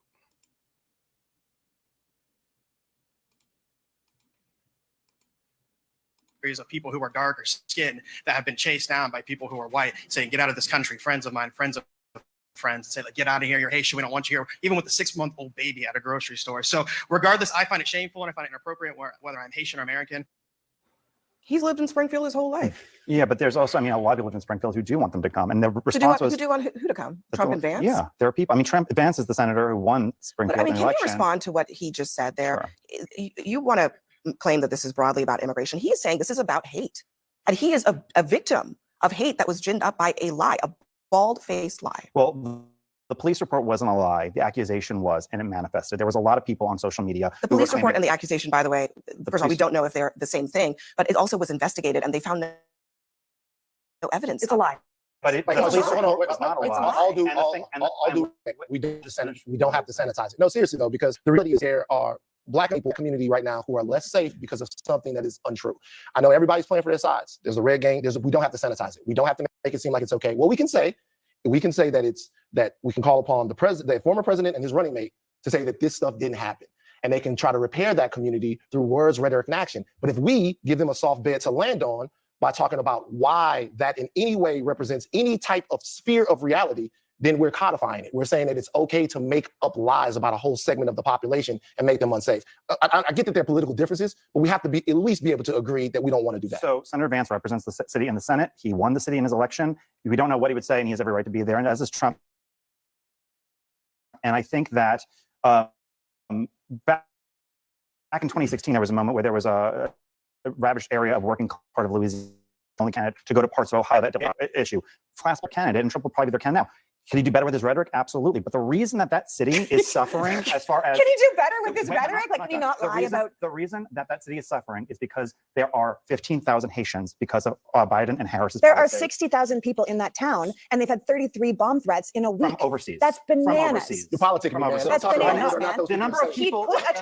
He put a target on that town to make a point about immigration in general. He of- put a target on the people in that town to make a point about immigration in general, to make Haitians into eaters of dogs and cats. That woman, who is a well-known Trump supporter, who's worn Trump shirts, who's very vocal about it, who lost Miss Sassy, you know, at some point you have to check your sources, and apparently you have to check your basement, because that's where this cat was. So the number of Haitians in Springfield who've on Medicaid went from... Hey, look at this. I just want everybody to understand the magnitude of where we are at over quote unquote Mrs. Sassy. Ain't that crazy? Ain't that crazy? If y'all think that it's crazy to be here in 2024 over Miss Sassy, give me a thumbs up. If y'all don't, give me a thumbs down. Under 300 to over 8,000. Are you still allowed to lie? The reason that the town is suffering is because of the refugee process. One second. First of all, that has nothing to do with the lie about cats and dogs. First of all. Second of all, the immigrants in Springfield, many of them are in this country legally. Many of them are not even refugees, not even on TPS. Some of them are green card holders. There was someone, there's someone that CNN spoke with just today, a business owner who has a green card, who is considering moving his business out of Springfield because he is Haitian and he's experienced so much hate. You cannot change the subject from what started this, which was a lie. The subject was the fact. I agree with you. I agree with you. I'm going to stop you again because I have one more thing. I just said I agree with you, but I have one more thing I want to play because this is another part of the story that we don't hear a lot about. Back in August, guess who started talking about the way that this town was being overrun by Haitian immigrants? Well, white supremacist Bro, groups. Watch this. I agree with you 100%. 100%. Shout out to DeAndre. DeAndre says, this election cycle has really made me sick of a certain sector of Black people. The way they are defending this party against other Black people, especially with their lives, is shameful to me. And jumping out the window to call other Black people that don't agree with the nonsense coons. I never thought there's two. I never thought that I would see two things in my life. I never thought that I would see a large amount of Black cheerleaders to anti-Black rhetoric, and I never thought that I would see Black people somehow be equated to being a coon for having an issue with the way that they see other Black people being treated. That is bizarre, upside down, funhouse mirror insanity to me. You know what I'm saying? I never thought I would see it. I never thought I would see. It's a lot of stuff I never thought I would see. You know what I'm saying? But we seeing it in 2024. You know what I'm saying? He's a literal Nazi. He marched with swastikas. First of all, I would like to dispel them. I've come to bring a word of warning. Stop what you're doing before it's too late. Crime and savagery will only increase with every Haitian you bring in. And with it, public frustration and anger. Now listen, this is what I was talking about too. This is another thing that I was talking about. This is why it's important to understand like regional cultures. You know what I'm saying? Like the people who are Republicans. Shout out to my man We Lit. What's good with it, bro? People who are and We Lit can actually agree with this. What would be considered a Republican in Ohio is in most cases what people would look at as a liberal anywhere else. So this is when you get into them type of situations where you got the weird stuff going on. All the politicians in Springfield, they are Republican. They are Republican. But see, if you ask me, like, this is one of those instances where this will put the spotlight on. This shows the difference between a Republican and a MAGA Republican. Like, it's a difference between a Mike DeWine, you know what I'm saying, and the mayor of Springfield. It's a big difference than between them two and Trump and JD Vance. But like DeAndre said, if you listen to this, quote unquote, if you listen to the rhetoric of quote unquote certain sectors of people, you know what I'm saying, you won't even hear this type of conversation. You know what I'm saying? But again, like, shout out to We Lit. I mean, we from here. You know what I'm saying? Like, we from here. You know what I'm saying? But, you know what I'm saying? All of a sudden, you know, YouTube, you know what I'm saying? Subscriber supremacy. You got people that never even stepped in Ohio a day in their life that somehow just magically experts on all this. It's YouTube, man. You know what I'm saying? It's YouTube. You sound threatening to me. Based on the comments I could ask tonight, the police to go ahead. I'm sure I don't need to tell you that. Just sound threatening if you go ahead and just peacefully be removed. Now, see, you would never see a MAGA Republican do that. Like what this dude did, the mayor here of Springfield, a MAGA Republican would never do that. Man, they'd have got homeboy a cup of coffee and said, say more. You know what I'm saying? A MAGA Republican would have been like, man, you know what I'm saying? Say what's on your mind, son. You know what I'm saying? Ohio Republican. Oh my God, this is a little bit too much. You gotta get out of here. You know what I'm saying? They different. You know what I'm saying? They very different.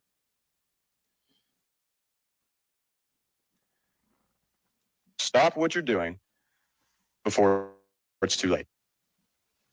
And savagery will only increase with every Haitian you bring in. And with it, public frustration and anger. You sound threatening. Based on the comments tonight, See, the guy that's saying, oh my God, you sound threatening. Yeah, you stole my stapler. That guy's a Republican. That guy's a Republican.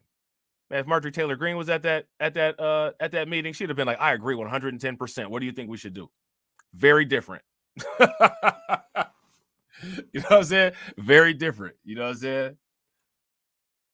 The police to go ahead. I'm sure I don't need to tell you that. Just sound threatening if you go ahead and just peacefully be removed. That was August 27th at a Springfield town meeting. That one in the video correctly says a literal Nazi showed up in their town to push these conspiracies and lies. Yeah, look, I don't think this is helpful politically. We've talked a whole lot, Essie mentioned this, about suburban voters, swing voters that Donald Trump is absolutely going to need if he wants to win this thing. I think a part of a lot of voters concerned with the former president, even if they may say, we think he'll do better on the economy, we think he's stronger on foreign policy, or we think he's stronger on immigration, it's the vitriol, it's the rhetoric, it's the nature of the rhetoric, it's the nature of his overall critique that turns people off.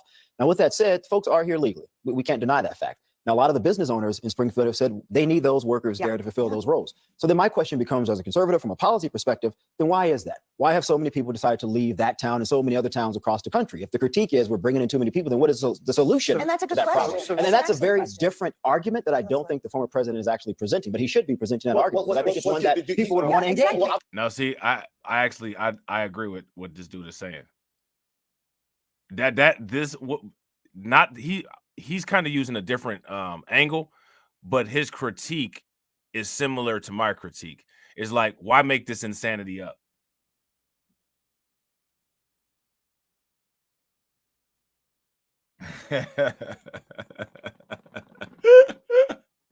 Right. Shout out to DeAndre. DeAndre said, MAGA Republicans call for your address when you when you defend Kamala the locust and her idea to help illegals infiltrate the country. Man, we should start calling her the locust queen. Remember Obi Trice, the locust, the focus. You know what I'm saying? I'll be honest with you. I'll be honest with you. He's not interested in that argument. He's not interested in making a substantive plea about how we should be immigrating people. He's interested in scaring the hell out of people and making neighbors enemies so that people are afraid enough to go and vote for him. You know what's funny? It's like we're having this conversation, and I get it. I understand we have to talk about the political ramifications. We have to other side it. We have to do all of that. There is somebody in Springfield right now, Black people who are less safe. Yeah, there's no doubt about it. They're less safe and terrified because of something the leader of you guys' party said. And all you have to do is just go. All you have to do is just denounce it. It wasn't real. And this is the craziest part, because to Ryan's point, both of these issues inure to Donald Trump's benefit. The economy and immigration would benefit him if only he could talk about them in the way that you two want him to talk about them. He would win on these issues because Americans are hurting economically. They are worried about a broken immigration system and a flood of. What she's saying here right now, again, and this is what I'm saying. I don't disagree with what she's saying, and this is why when he went that route, I told y'all that was like, man, I was like, man, he really created an extra hill for himself to climb over that he really didn't have to have. And what's crazy is that like the people who are like the people who a lot of the people that support him. And a lot of people that, you know, feel some kind of way, they refuse to acknowledge that.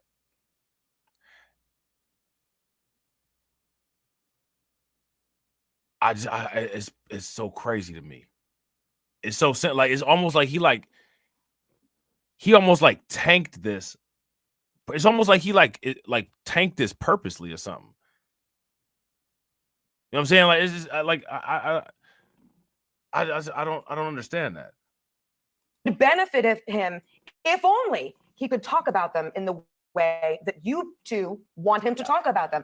He would win on these issues because Americans are hurting economically. They are worried about a broken immigration system and a flood of migrants. He won't do it, and he's hurting himself with the voters he needs. He won't do it because he doesn't want to. He doesn't have to. I said the same thing. No, you know what I'm saying? This lady is loud, obnoxious, and just completely all over the place. But somehow she's managing to, you know what I'm saying, regurgitate logic out of her mouth. You know what I'm saying? Like she's actually right. You know what I mean? Shout out to DeAndre. DeAndre said, yeah, he cooked himself with the eating dogs, eating cat stuff. He gave them something to run on until November.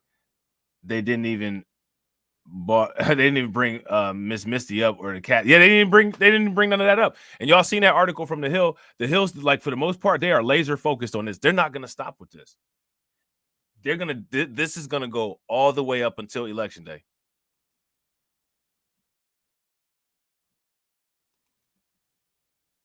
Now check this out, right?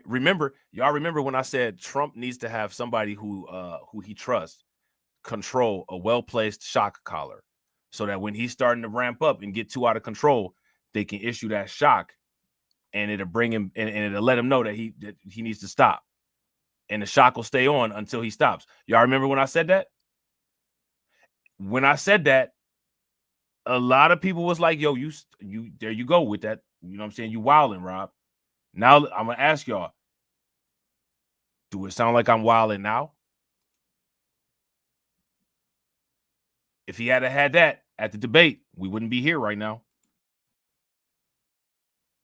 Do it because people are going to make excuses for him to talk and speak the way that he does. So then he just may lose the election. This being Trump's third presidential campaign, he has spoken more about immigration than any candidate in my lifetime, and he has given more answers and more offers from the Raise Act to the border wall that Kamala Harris is campaigning on. He has given more answers on how to protect this country with immigration, reduce immigration, put merit on immigration. The only candidate in my lifetime said we should have merit-based immigration, skills-based immigration.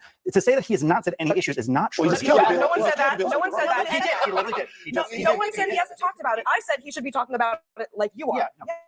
And he's not. He stood on national television and screamed, "They're eating cats and dogs." There's a reason he's talking and nothing else. There's a reason he killed the bill in Congress. It's because he definitely made a phone call and killed that bill. The bill was already dead before the call. It was not dead. It would have absolutely been signed. Well, the Republican senators. My point is, he wants. They just anytime when they had this, whatever show this is, where there's all these people at this table, it's just always an uncontrolled argument. It's never any good discourse. immigration. He is benefited by the border being open. He is benefited by saying that people are eating cats and dogs. He's benefiting by I don't saying think there's a people are benefit taking to over. that. It's I a think there's a benefit to run on. I running think there's a benefit to running on being immigration. broken. There is definitely not a political benefit to saying people are eating cats and Then why dogs. did he say and it? putting Then people's why did he lives keep at talking risk. about it? So there's that. All right. So now, right? There's a video here from Fox. All right. And hold on real quick. Actually, what we're gonna do, we're gonna look at this. There's a video from Forbes. All right.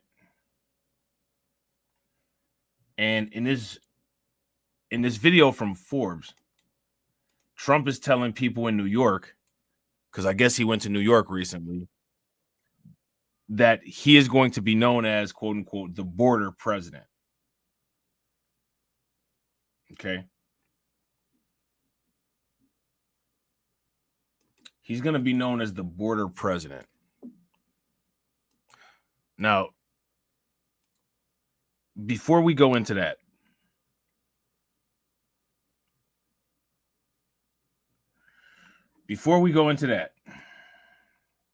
we got to go into some other things. And it's getting late. And I'm mad because I want to show y'all all this stuff.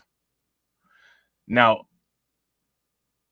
how many people have heard about this whistleblower who has been talking about these terror cells?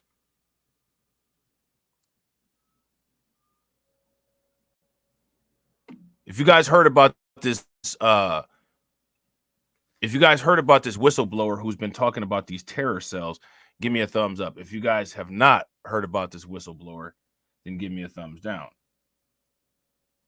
All right. This is actually kind of this is actually extremely disturbing. You know what I'm saying?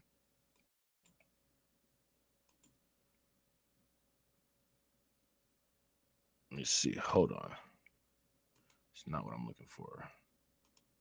Yeah, okay. This is what I'm looking for. Okay.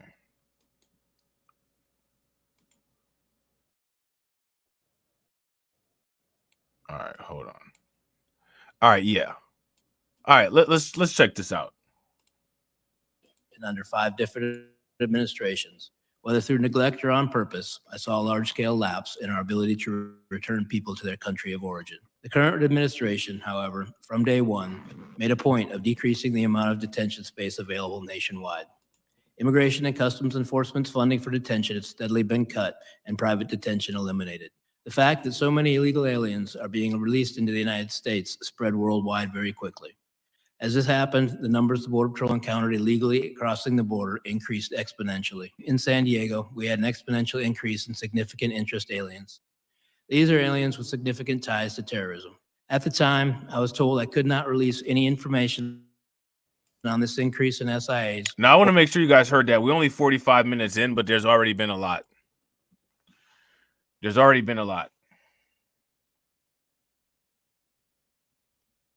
So basically what's going on here is that this is a substantiation that there is a serious amount of influx of possible unsafe migrants coming into the country through the southern border as a result of Biden-Harris policy. This is taking place at one of these congressional hearings or Senate hearings or whatever you want to call it, right? Not misinformation. None of this stuff addressed at all by the Biden administration, all right?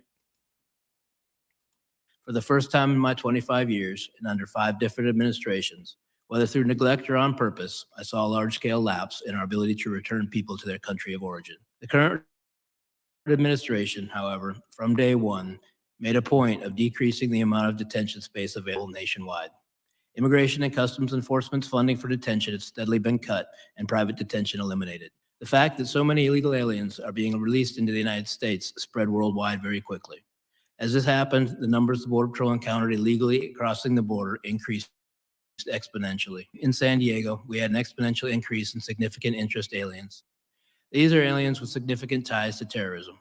At the time, I was told I could not release any information on this increase in SIAs or mention any of the arrests. The administration was trying to convince the public there was no threat at the border.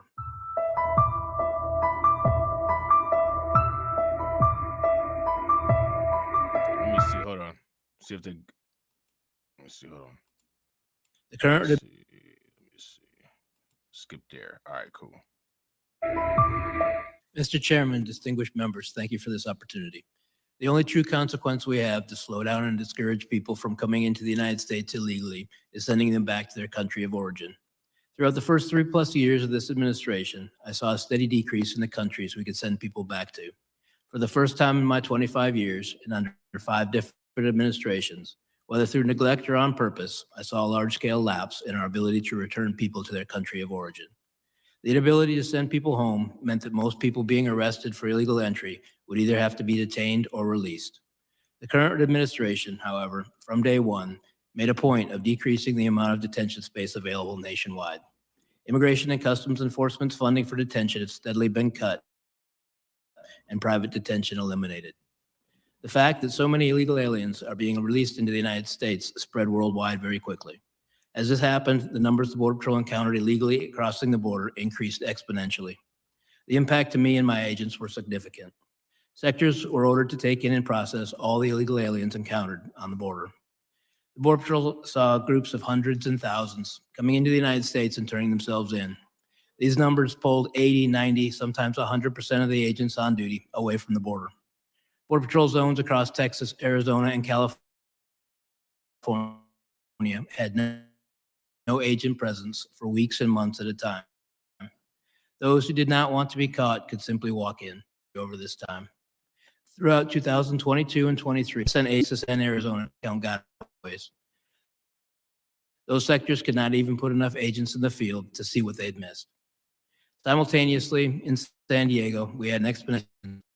These are aliens with significant ties to terrorism. Prior to this administration, the San Diego sector averaged 10 to 15 SIA arrests per year. Once word was out the border was far easier to cross, San Diego went to over 100 SIAs in 2022, well over that in 2023, and even more than that registered this year. These are only the ones we caught. At the time, I was told I could not release any information on this increase in SIAs or mention any of the arrests.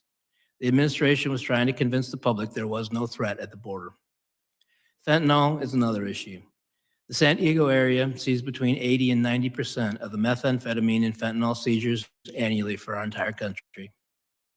With little enforcement at the border, these drugs were coming through en masse.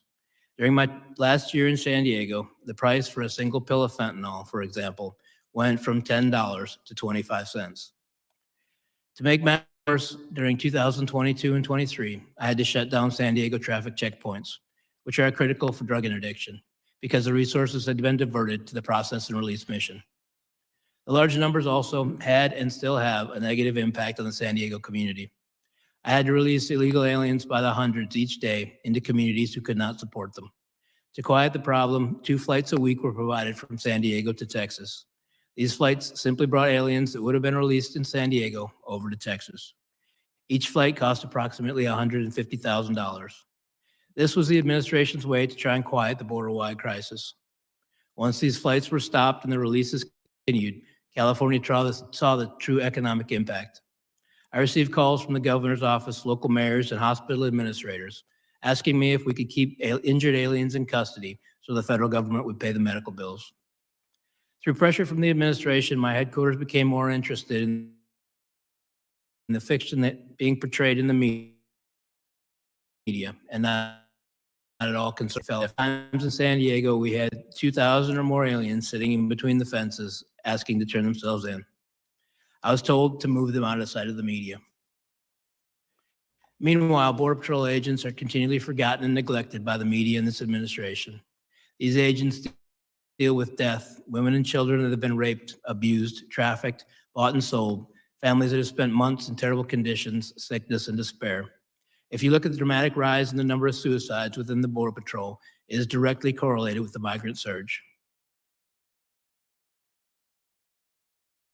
The agents have been pushed beyond their limits. Current numbers of aliens crossing our border are lower in comparison in recent months. There's a reason for this. After nearly 4 years, this administration finally started to ask Mexico for help in slowing down the traffic through their country.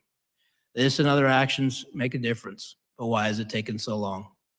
All of these tactics were being used before this administration took office, but this administration stopped or greatly limited them. I'm also concerned this will not be maintained. The problems we are facing at the border have solutions. These solutions can be quite simple and cost far less than the mess currently occupying so much time and money. The return to a policy of enforcing the law and returning illegal aliens to their home countries is required. Mr. Heike, you served as the last job, you were the sector chief of one of our 9 Southwest border sectors. And I think you said you worked for 25 years in the Border Patrol under 5 different administrations. And looking at your statement, you said, under those 5 administrations, whether through neglect or on purpose, I saw large-scale lapses in our ability to return people to their country of origin. You then went on and talked about detention and how detention bed space was intentionally decreased and private detention was essentially done away with. You said that that word got out and then the masses came, essentially. I'm paraphrasing you.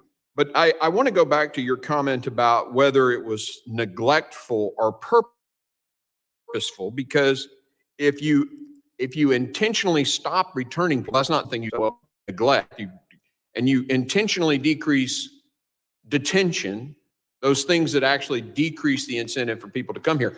That sounds purposeful to me. So would you answer? I mean, do you think it's neglect, or do you think this was purposeful, designed to be this way? I believe that the actions were purposeful, yes, sir. Many people don't understand that we can't simply fill a plane full of nationals from a certain country and fly them home. It takes agreements with that country. It takes diplomacy with the State Department to make those arrangements. And they're long-term arrangements. It takes diplomacy over months and years. But purposeful. But purposeful. Purposeful. Okay. So you mentioned too that there were massive periods of time when the border was just left completely open because the agents had to be pulled, and you were directed to do this. And how long were those agents just completely off the border and miles of the border wide open? There were weeks and even months at a time between Texas and parts of Arizona and California. And I assume that's, we want to look at these 8. Now, you guys remember we actually talked about that particular situation. There was a situation where there was a large influx of migrants that were coming in the Arizona sector of the border, and a large influx of migrants that came in from the San Diego sector of the border as a result of some things that were going on in Arizona, and they had to unman certain portions of the border and bring those border agents to other places. If I'm not mistaken, I think to like Eagles Pass, and do quote unquote processing, like they called it. If you guys remember us talking about that, give me a thumbs up. If you guys don't remember that, give me a thumbs down. ISIS folks that were caught in New York, I guess some of them actually crossed at a crossing. They filled out the CBP1 app, 3 of them, and came into the country, and we're going to blow up an LGBTQ place in Philadelphia. But I mean, those people that crossed during that time, any guarantees that they're not out there to do harm to the country? No, sir, no guarantees. You agree with the FBI director then.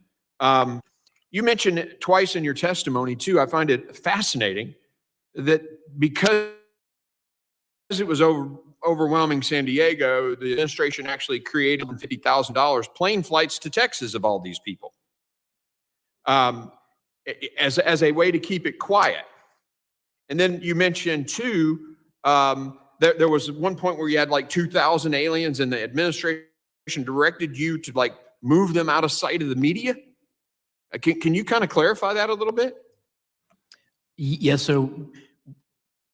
Groups were coming in to turn themselves over faster than we could keep up. We only had so much space. We keep people within our stations. There's no other place to put them in while they're being processed.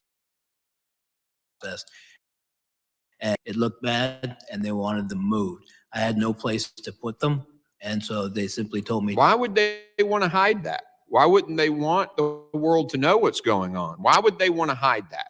Why would they want to spend $150,000 to fly them to Texas to keep people from seeing the mass waves? Why? It looks bad. When I asked about the flights to Texas, I was very specifically told there's a problem in Texas, there isn't a problem in California. Wow. So purposeful policies wreaking havoc on a community, and we'll just hide it. Perfect. Thank you. Yeah, that's wild, man. You know what I'm saying? That is crazy.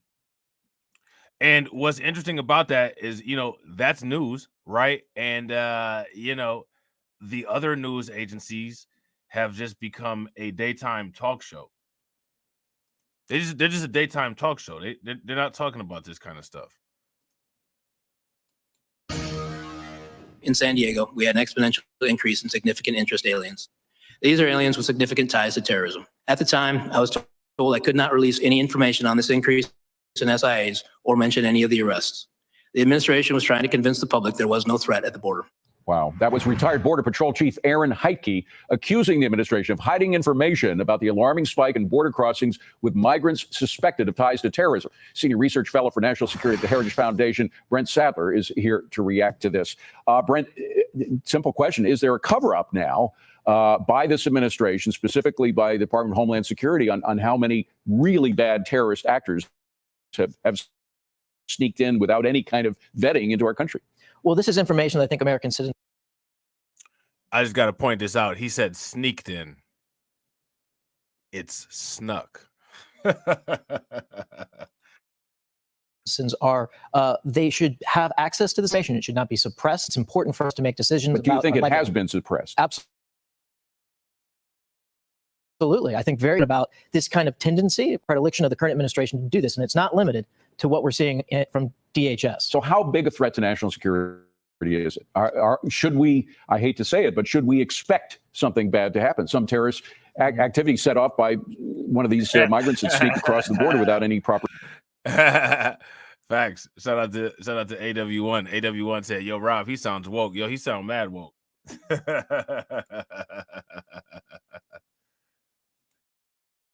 Prevent.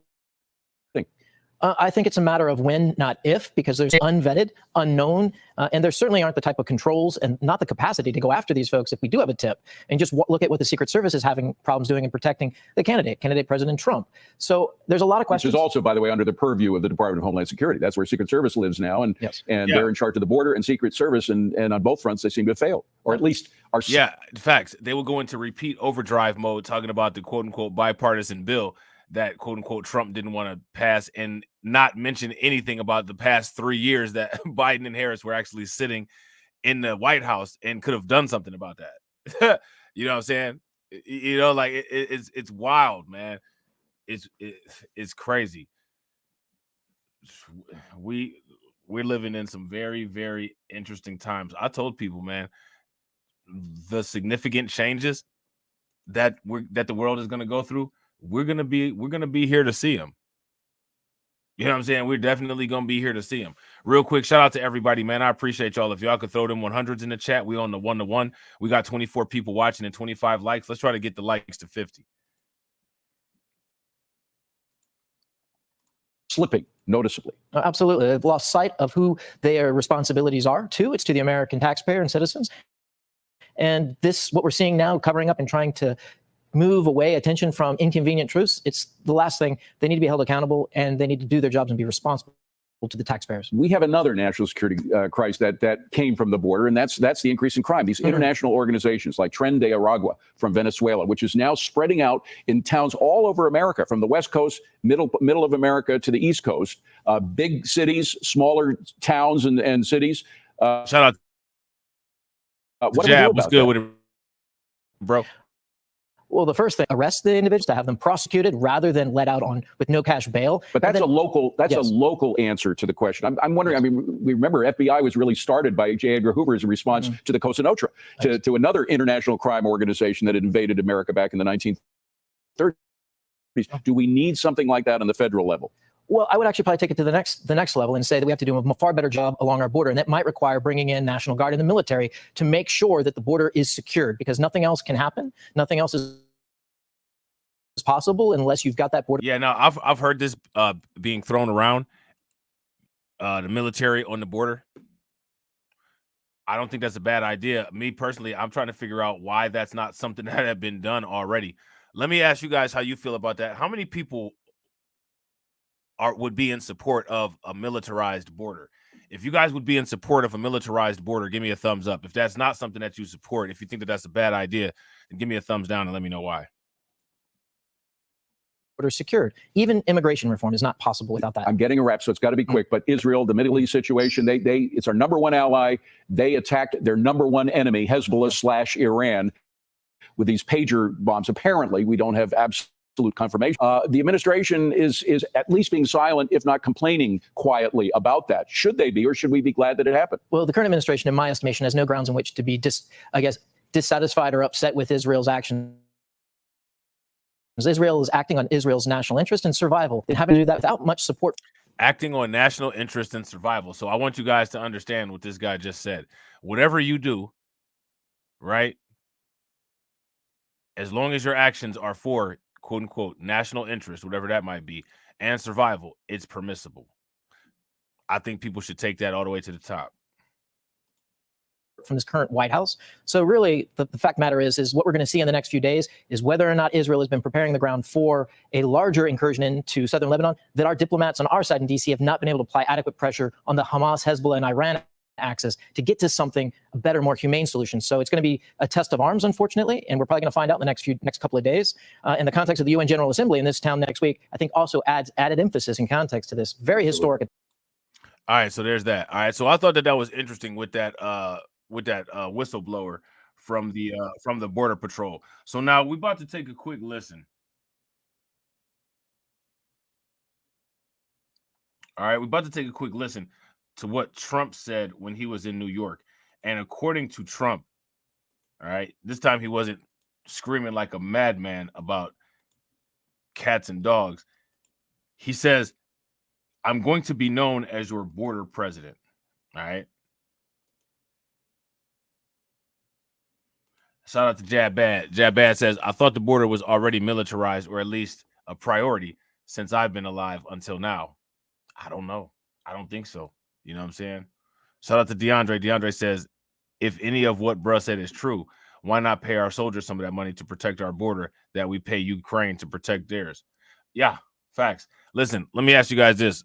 What would be a better investment, Ukraine and military aid or the southern border? Let me know what you guys think in the comment section. Economies in the history of New York State.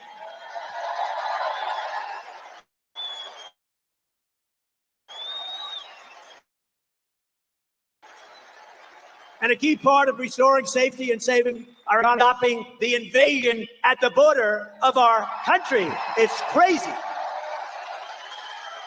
Under border czar Kamala Harris, she was the border czar until she started looking at this situation. The coup. I say until the coup because it wasn't. But she was there. Now she said, "I was never the border czar." Give her that. But she was in charge of the border. And the border is the worst run border in the history of the world. There's never been a border like this. 21 million people, illegal aliens are coming in from all over the world, from prisons and jails, from mental institutions and insane asylums. Many tourists are coming in just to watch. Did you ever see this? You have tourists that line up to take pictures of it. They usually turn out to be the fake news, and the pictures are so bad they never show it. The fake news never, ever talks about it, but we have massive numbers of terrorists coming in to our country. You have everybody coming in. We have people that can't speak the language. The great Tom Homan told me the other day, great guy, central casting guy, great guy. He told me the other day, last month, they figured it out for the last 12 months, 168 different countries came in, represented, and came into our country. Hundreds. Most people don't even know you have that many countries. You actually have over 200, but most people don't know. But I want to be known as one thing. In 2016, I probably won because of the border. I did a great job. I cleaned it up, and the border was good.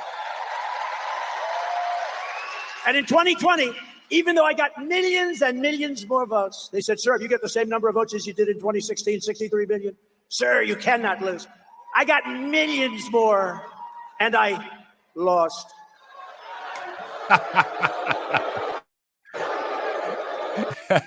He can't handle it. He can't handle it. He can't handle it.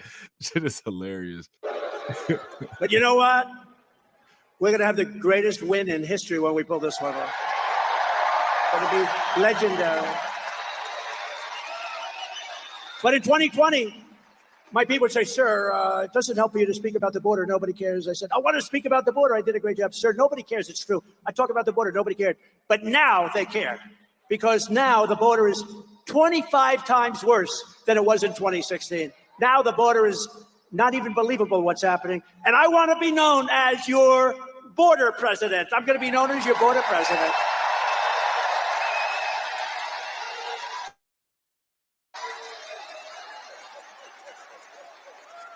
And Kamala will be known as your invasion president. Just let them all come in. Let them all come in. No, we got to save our country. Our country's going down. If you look at what's happening with the Venezuelans taking over, I mean, they're taking over large pieces of real estate in Colorado, and you have a Democrat governor who's petrified of them. He's afraid. I've never seen anything like it, and he doesn't want to talk about it. They've taken over your buildings and your land. You got to do something about it. That wouldn't happen with Bruce Blakeman, I can tell you right now. Bruce, would you let people come in from a foreign country like Venezuela, where, by the way, their crime rate is down 72%, because they've taken their prisoners, they've taken their gangs, they've taken their drug dealers, and they've shipped them all to the United States, so their crime rate's down. But Bruce, would you ever tell the people that you're supposed to be protecting when they call? A lot of Venezuelans are in here, they have very big guns. Would you say, listen, I don't really want to do anything about it? Would you do that? Or would you say, don't worry, we'll have a force of people over there within minutes and it would all be over, right? Right? I think so.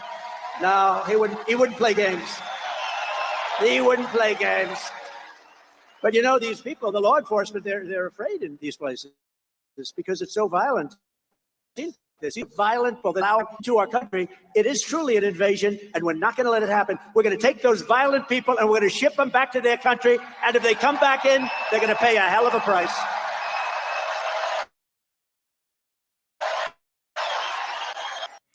So now here's the thing, right? At the very least,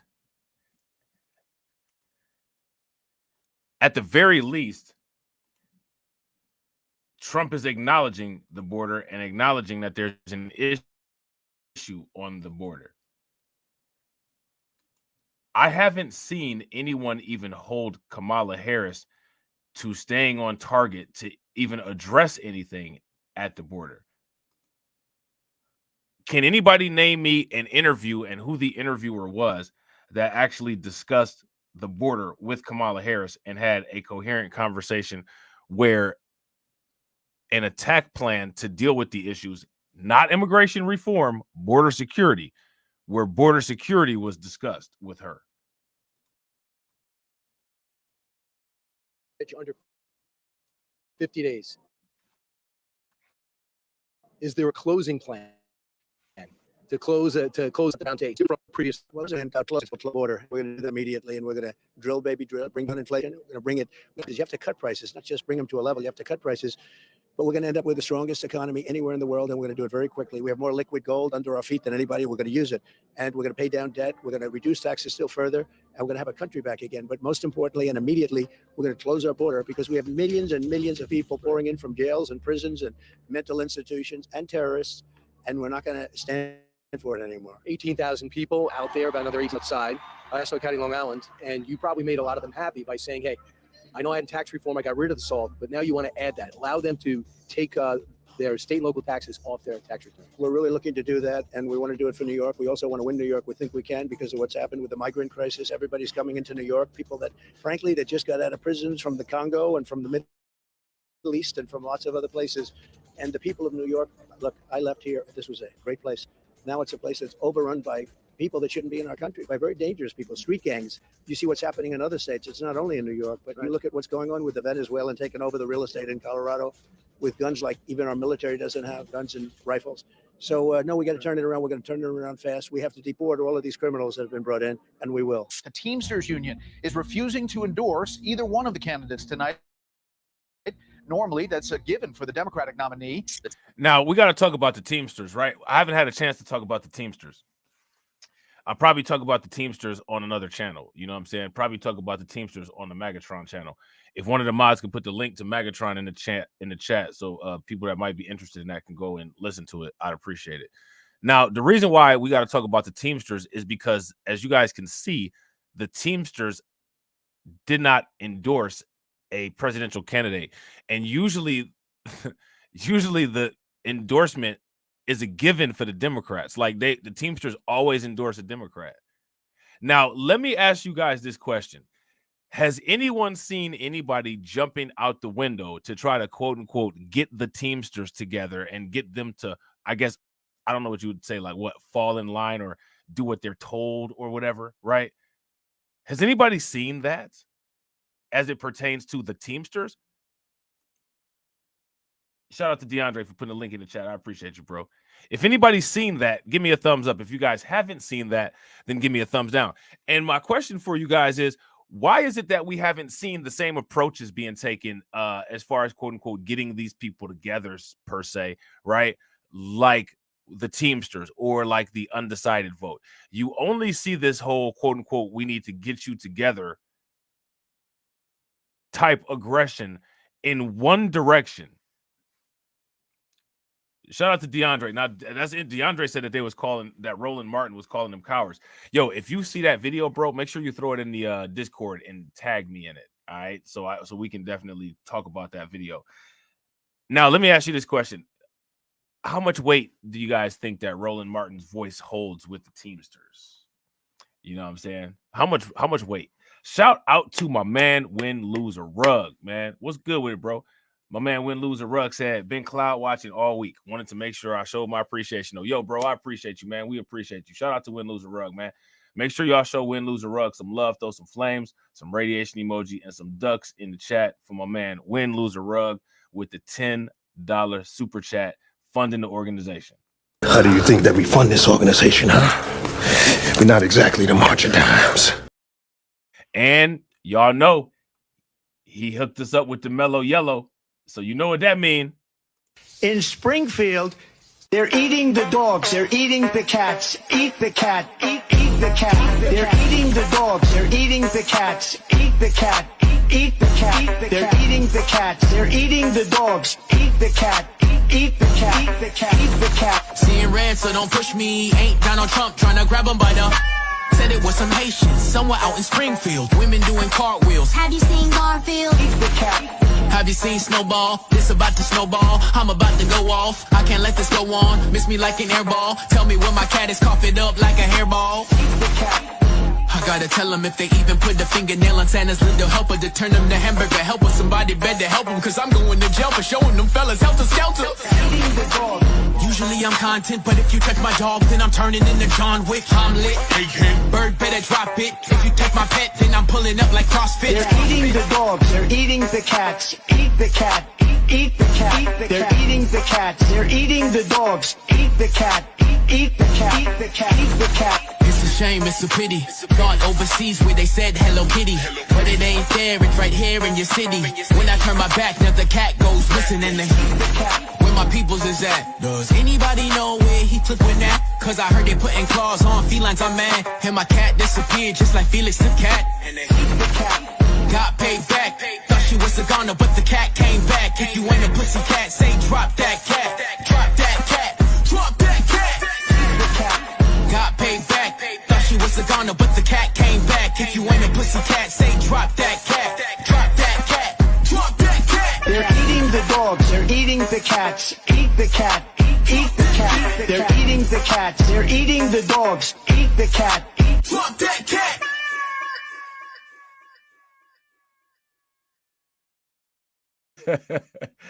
Man, that song is so lit. That song is so lit, man. It's hilarious. Shout out to Win Lose a Rug, man. Make sure y'all show Win Lose a Rug some love for funding the organization and standing on business. How do you think that we fund this organization, huh? We're not exactly the marching dimes.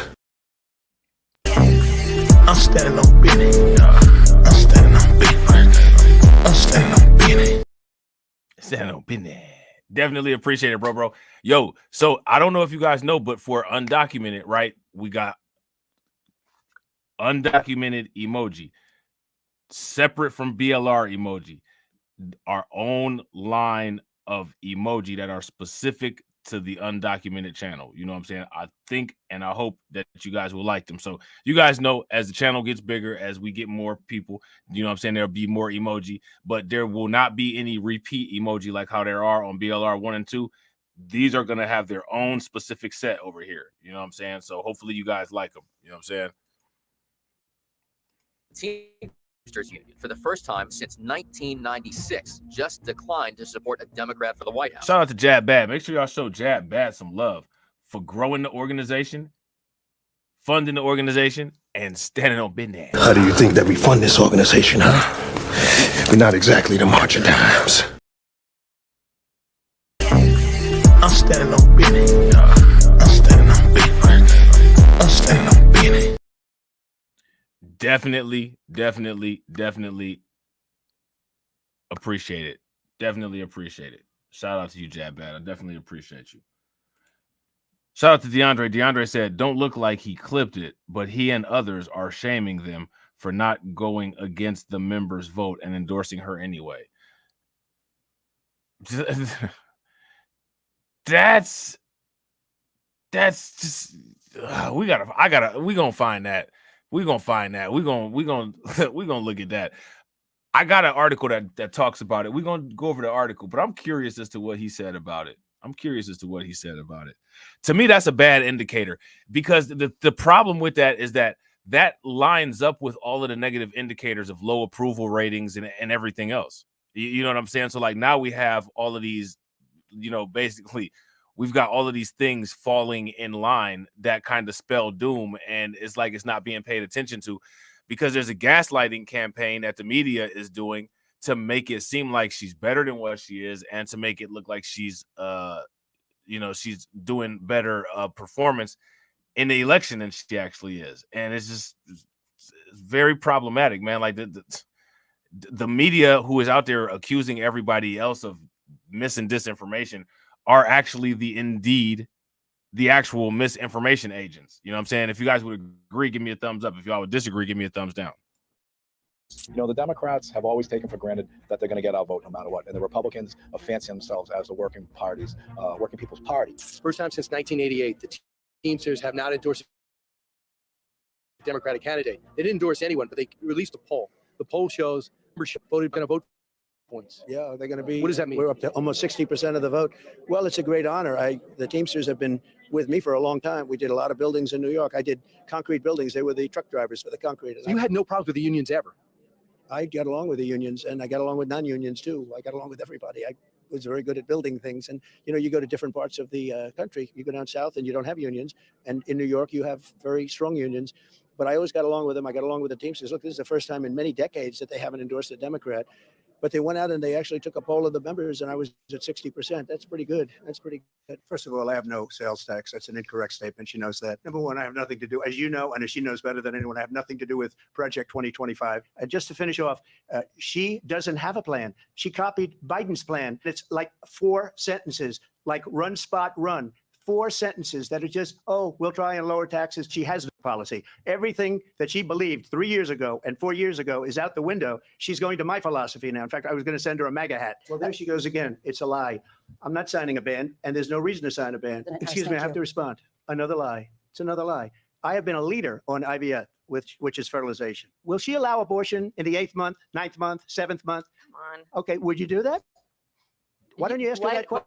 Why don't you answer That's the problem. question? After seeing Kamala Harris vice president for the first time and debating her for the first time, and then seeing some of her follow-up interviews, what kind of opponent is she?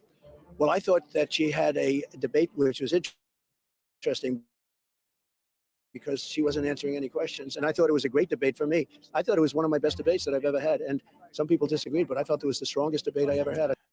Yeah, that's wild. Shout out to DeAndre. DeAndre said, bro, the black blog comments are crazy, and MSNBC and CNN comments, they are really saying Trump is a coward and scared of Kamala for not accepting another debate. But see why? Because he got beat so bad. It would be a different story if Kamala Harris beat him, but he beat himself. You know what I'm saying? Not only did he beat himself, it was a 3-on-1 debate. You know what I'm saying? He had to debate Kamala Harris and the moderators. So, you know, again, if we're going to go as far as to say that Kamala Harris won, it's just another situation where she had her hand held through the entire thing, right?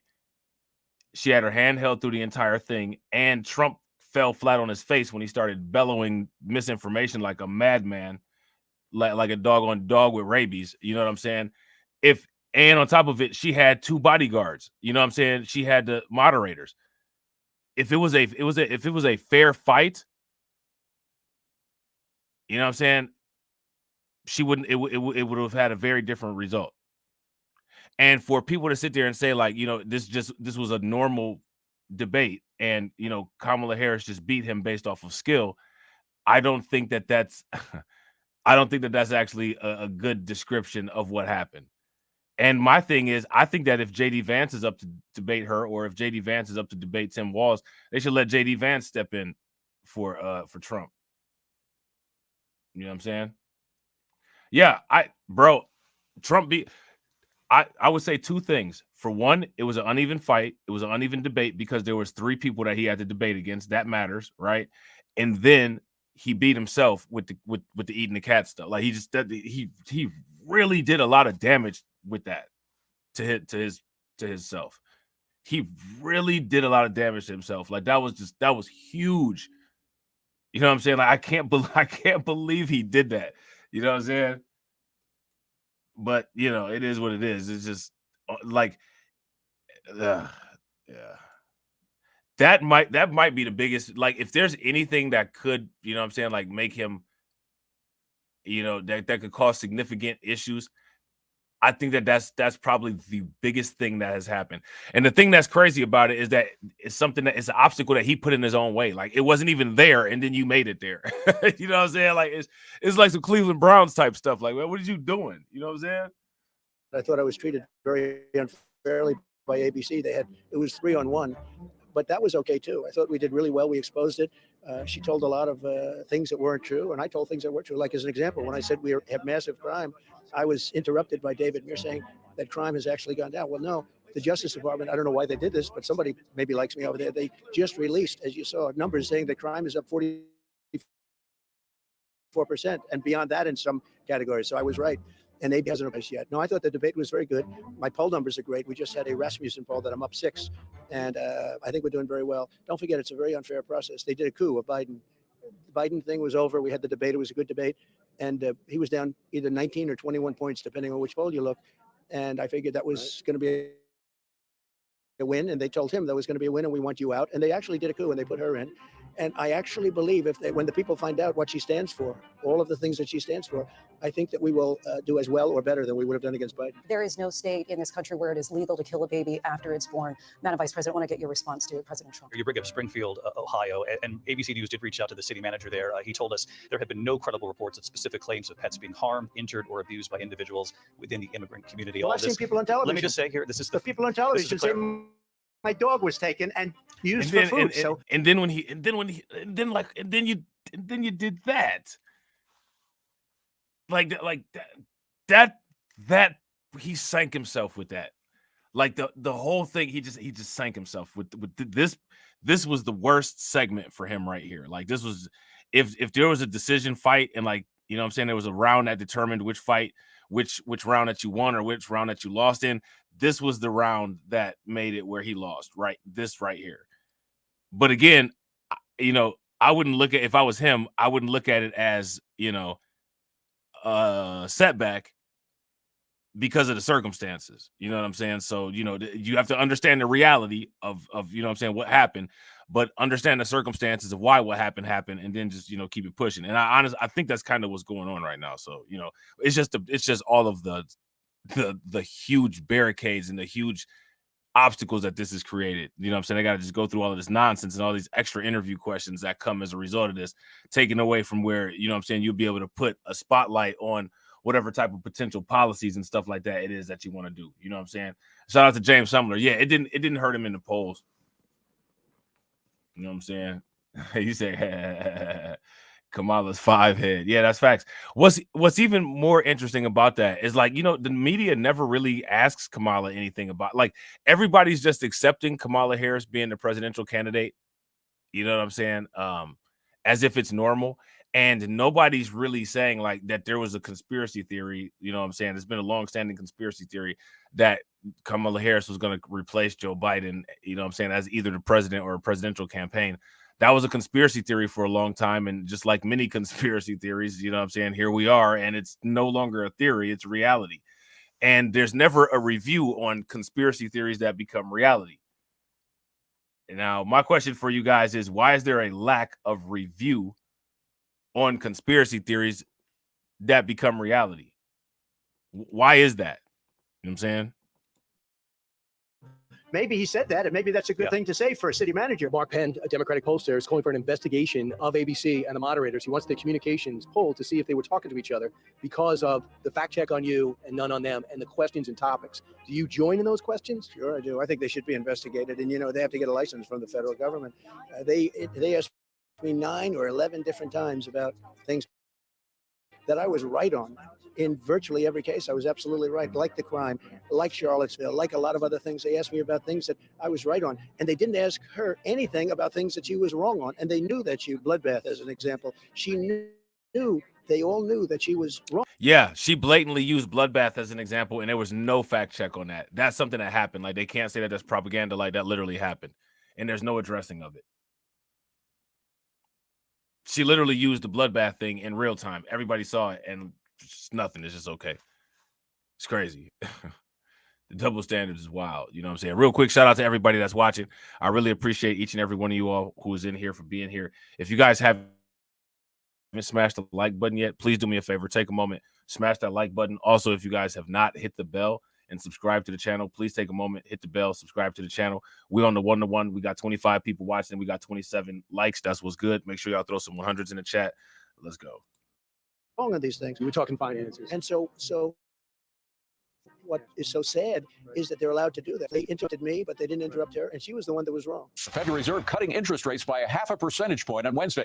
The decision means the cost to borrow money for things like credit cards, car loans, and some mortgages will likely drop right now. A 50% cut, a 0.5% cut, a massive cut of the Fed right before the election. Yeah. It's the first one, it's the biggest one in a long time. Yeah. Do you think politics plays a role in it? Or is it because inflation's tamed? I think it's two things. I think our economy is terrible, so you could make the case for them, or it's politics, or maybe it's a combination of both. But the economy is bad. Inflation is killing people. We're going to get the inflation way down. I'm going to reduce more liquid gold under our feet than any country in the world, Saudi Arabia, Russia. I'm going to reduce energy costs for people. That means air conditioning, heating, cars, everything by 50%. And we'll do that within 12 months, and I'll be able to do it easily. I understand I missed this. I was here, but you did make history today with Bitcoin, the first cryptocurrency purchase. First transaction by a president on the. Do you understand what you bought? Hamburg. I'm a believer in staying at the top. This is a hot thing. And rather than giving it to China, like the AI stuff, you know, artificial intelligence, China's going crazy about it. They'll go crazy on Bitcoin and crypto. I do understand it. I think it's going to be a very hot industry, and it already is, actually. It has become increasingly apparent that there are significant challenges to free speech. Former First Lady has a book coming out, a memoir. What do we get from that book? I haven't read it yet. How important is it for her to put that out? Well, she's a tremendous person, very precise, very accurate. Now, yeah, y'all know that I'm all in on crypto. I don't care what type of shaming language that the monolith uses. You know what I'm saying? You know, I'm not shameable. It doesn't matter. Whatever anybody says, I don't care. I'm going to still do what I do. I'm a 110% invested advocate of cryptocurrency, Bitcoin especially, Ethereum, you know what I'm saying, Solana. And I'm still waiting for Kamala Harris to say anything about cryptocurrency. As far as on the cryptocurrency side, one thing that we know about Trump in regards to cryptocurrency is that him and JD Vance are for deregulation of it, and they are all about utilization and use case of it in the United States. Now, to the people in the comment section that deal with cryptocurrency, my question is, if we have a thriving cryptocurrency / Bitcoin ecosystem and transaction system where it's normalized here in the United States, what is that going to do for cryptocurrency prices for investors? Let me know what you guys think in the comment section.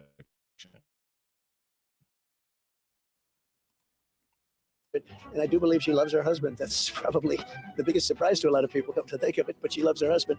She's a terrific woman, a terrific first lady. No matter where I go, they just go crazy over Melania. And lastly, do you worry? I know you and your safety and the special Secret Service, but do you worry about your family too? Sick and tired of having to have that conversation with my 5 young children about a deranged leftist, clearly motivated by the sound bites of the radical left and the mainstream. Shout out to Win Lose a Rug. Win Lose a Rug said Trump is even trying to drop his own token. Yeah, facts. And you know that now. Look. You know that's going to blow up, especially if he wins.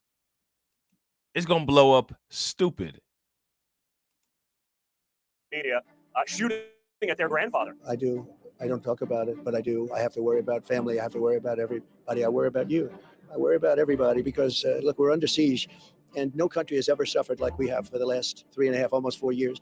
When they allow millions of people to come into our country from prisons, right? From prisons and terrorists and people from mental institutions, and they take over our parks. Look at New York. You can't play Little League baseball anymore. You know, that doesn't sound serious, but it is serious. When they take away your whole lifestyle, when they live in hotels better than our incredible veterans who are lying on the street opposite the main entrance to a hotel, and in that hotel you have illegal aliens that have come in, and by the way, destroying the hotel, fighting at levels that the police don't even want to go into the hotels. When you have that happening in this city and this country, I want to protect everybody. Lastly, JD's got a debate coming up. CBS, Margaret Brennan, Norah O'Donnell. Do you think he'll get a fair shot? What advice do you give? He won't get a fair shot, but he will handle it very good, very smart. I think he's done great. People are really liking him. He's tough, smart. He loves our country. He's going to have no trouble. Very nice of the former president and his team to give us that time. Think about his day. He did Gutfeld. He did a special cryptocurrency stop. He took 200 individual pictures with celebrities and donors behind the scenes, and then just addressed 18,000 people, as well as 5,000 on the outside of the Coliseum. That was just all in one day. I went to Brian Kilmeade. All right, man. So I thought that was pretty interesting. So, you know, believe it or not, we went way over schedule. We went way longer than we were supposed to go. And believe it or not, I'm extremely behind on content. I don't know what I'm going to be able to put out for y'all tomorrow, or actually today, I should say. Hopefully you guys will see some clips. All right. Hopefully there'll be some clips that I'll be able to drop, and they'll more than likely be on this channel. If I'm able to get a stream in tomorrow, I'm going to try to get a stream in tomorrow so we can catch up on some of this stuff. You know what I'm saying? Shout out to everybody that came through. I appreciate you guys. Make sure you guys hit that like button. You know what I'm saying? Give us that one last thumbs up. All right. Shout out to the stream sponsors. I definitely appreciate you guys. Shout out to Win Lose a Rug. Definitely appreciate you, bro. Make sure you guys show Win Lose a Rug some love. Throw some flames, some radiation emojis, some ducks in the chat for my man Win Lose a Rug. Shout out to my man Win Lose a Rug for funding the organization again. You know what I'm saying? Doing it again like Myron. Again! Impressive. You know what I'm saying? And shout out to my man Jab Bab for joining the membership. Definitely appreciate it. All right. So we building it up over here. You know what I'm saying? We building it up. All right. Undocumented, you know what I'm saying? Separate entity from BLR, you know what I'm saying? But you know what I'm saying? It's coming slowly but surely. You know what I'm saying? Slowly but surely it'll be its own thing. You know what I'm saying? The same way that we always do. So hopefully y'all like those new emojis. All right. And like I said, there will be some clips that you guys will see tomorrow, but I don't know if I'll be able to have a chance to stream anywhere. So if I do, y'all will see it. If I don't, y'all been warned. All right. So with that being said, I appreciate you guys. And as always, ladies and gentlemen,